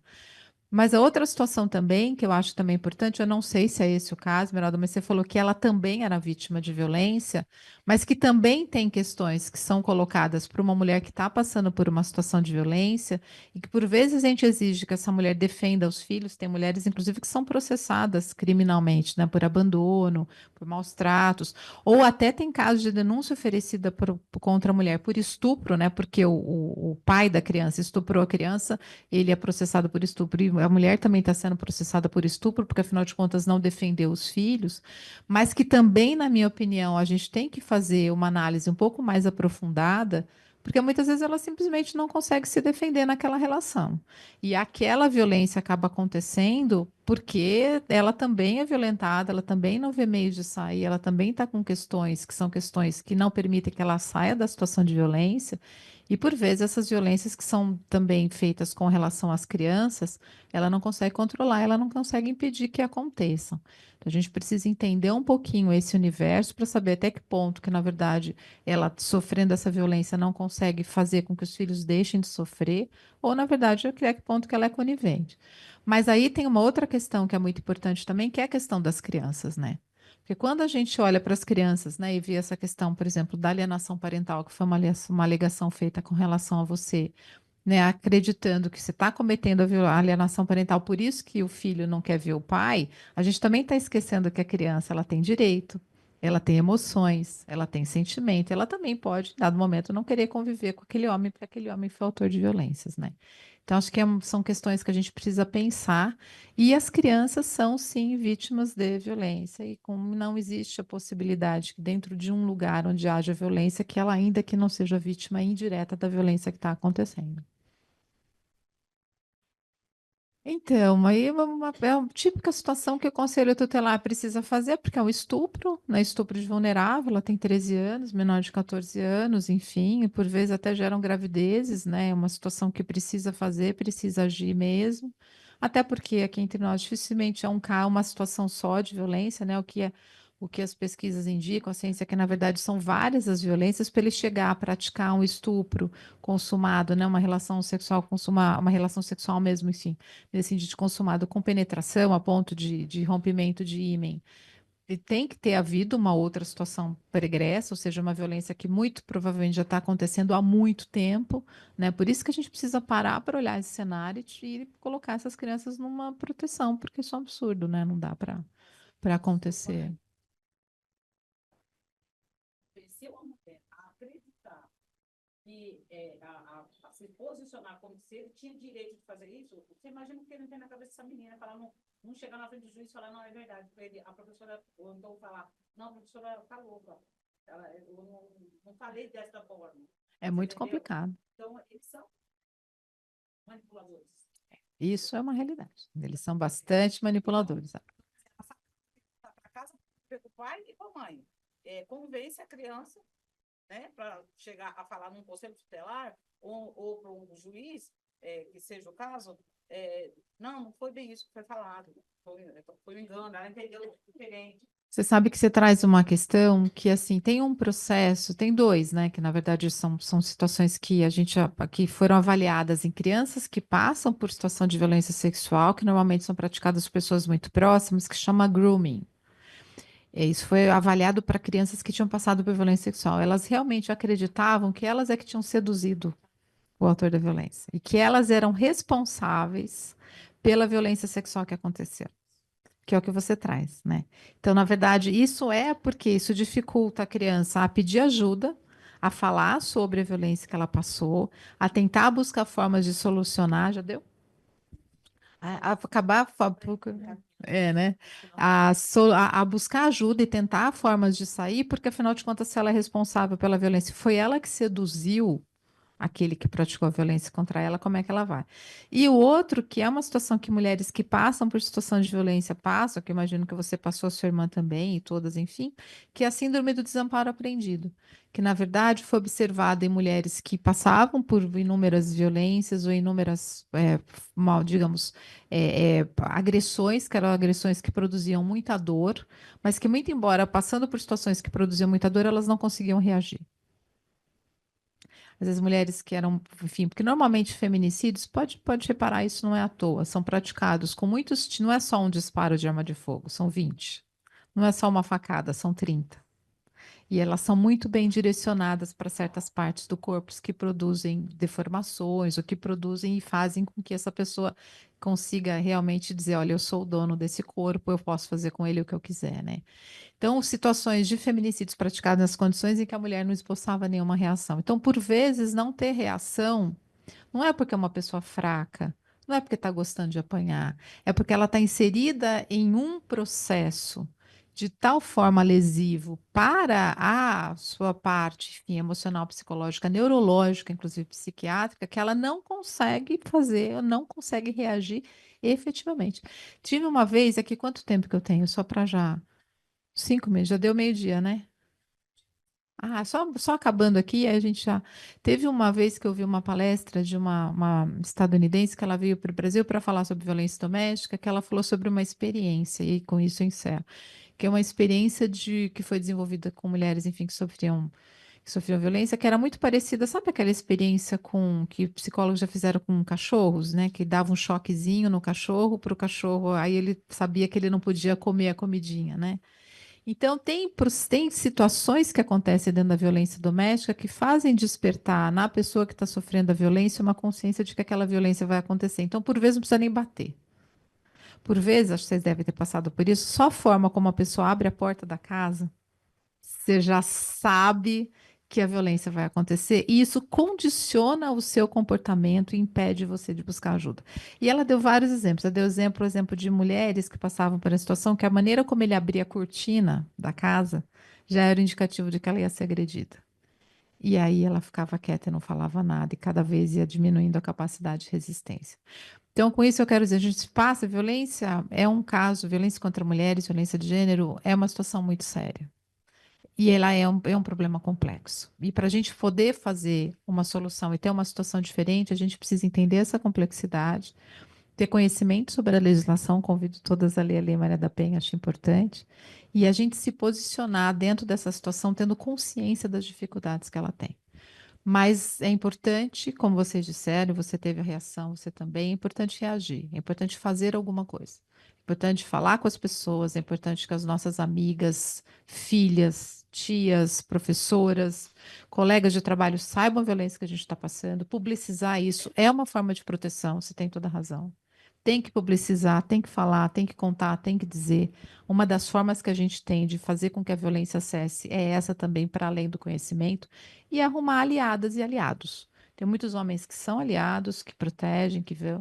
e, enfim, conseguem fazer a diferença no enfrentamento dessas violências todas, e é importante que a gente tenha essas pessoas junto com a gente, numa rede privada também. Essa é uma das formas de... Então, vai na delegacia, não vai sozinha. Leva uma amiga, ou um amigo, ou 2 ou 3 pessoas junto. Isso é importante também. O coletivo tem força. A publicização do que a gente está fazendo tem força. Porque aí, se esse delegado, por exemplo, ou o juiz ou o promotor tiverem que falar alguma coisa, não é só para você, mas vai falar para mais uma pessoa. Isso aumenta a sua proteção, a sua capacidade de resistência de lidar com o problema. É. Tem, não sei se vocês conhecem um movimento que chama Promotoras Legais Populares. São organizações da sociedade civil, que, aliás, é um projeto que um dos que eu mais gosto, que são pessoas que fazem formação de mulheres em cidadania. Então, são várias aulas, todas, obviamente, que são gratuitas. Aqui em São Paulo tem vários grupos, em Santo André tem, que é onde eu trabalho, Mauá, Diadema, São Bernardo, São José dos Campos, tem vários movimentos assim que você se inscreve nesses cursos. Se vocês quiserem, depois eu passo informação, vocês podem se inscrever. Pode trazer para cá para poder dar aula. São dadas aulas em cidadania, então, previdenciário, trabalhista, direitos mesmo. Que direito como esse mito de que eu tenho protetiva, não posso, enfim. Trabalhista, Constituição, Lei Maria da Penha, direito de família, enfim, várias aulas que são dadas e no final eles dão certificado, enfim, para que possa ter uma formação em cidadania. Como eu disse, saber, conhecer os nossos direitos é muito importante.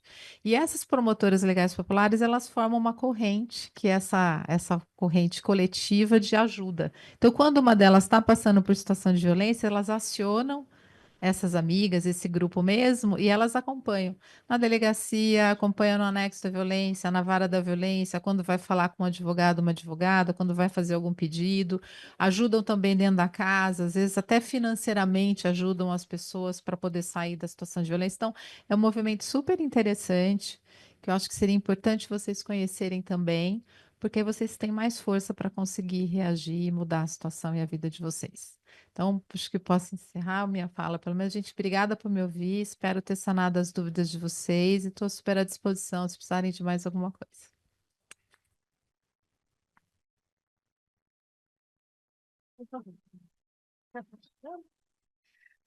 Bem, gente, olha, foi surpreendente, né? Eu tinha a ideia de sair às 11 horas, mas eu por conta do trabalho. Eu agradeço muito a doutora Tereza, não faz ideia do bem que nos fez hoje. E a alegria que eu tenho de ver vocês aqui, né? Que bom. Vou agradecer ao doutor Muta por isso. A gente aprendeu bastante, né? Nenhuma de nós está sozinha, eu me coloco aqui no meio de todo mundo, embora eu nunca tenha sido vítima de violência doméstica, eu acho que não, mas depois de tanta coisa que foi dita aqui, eu vou voltar o filme para trás para ver se eu identifico alguma coisa, tardiamente, né? Mas ok, mas todo mundo tem que fazer isso. Se alguém quiser uma cópia da Lei Maria da Penha, a escola vai disponibilizar para vocês, nós vamos agora imprimir, então quem quiser pode passar aqui na escola à tarde e pegar uma via, tá bom? Bom, todo mundo aprendeu bastante. Eu agradeço a doutora Renata, porque foi ela que teve essa ideia, a ideia dela, a nossa coordenadora pedagógica. Ela escolheu a doutora Tereza, então escolheu bem, né? Mais uma vez ela acertou, ela sempre acerta. Agradeço aos colegas Audrey e Vanessa por terem vindo, agradeço a todas vocês e lembrem-se, a EMAG é nossa casa, vocês venham sempre que tiverem uma dúvida e se vocês quiserem fazer uma sugestão de curso, de um evento, algo que possa lhes ajudar, podem trazer que a gente está aqui para receber com boa vontade. Muito obrigada, gente, por tudo.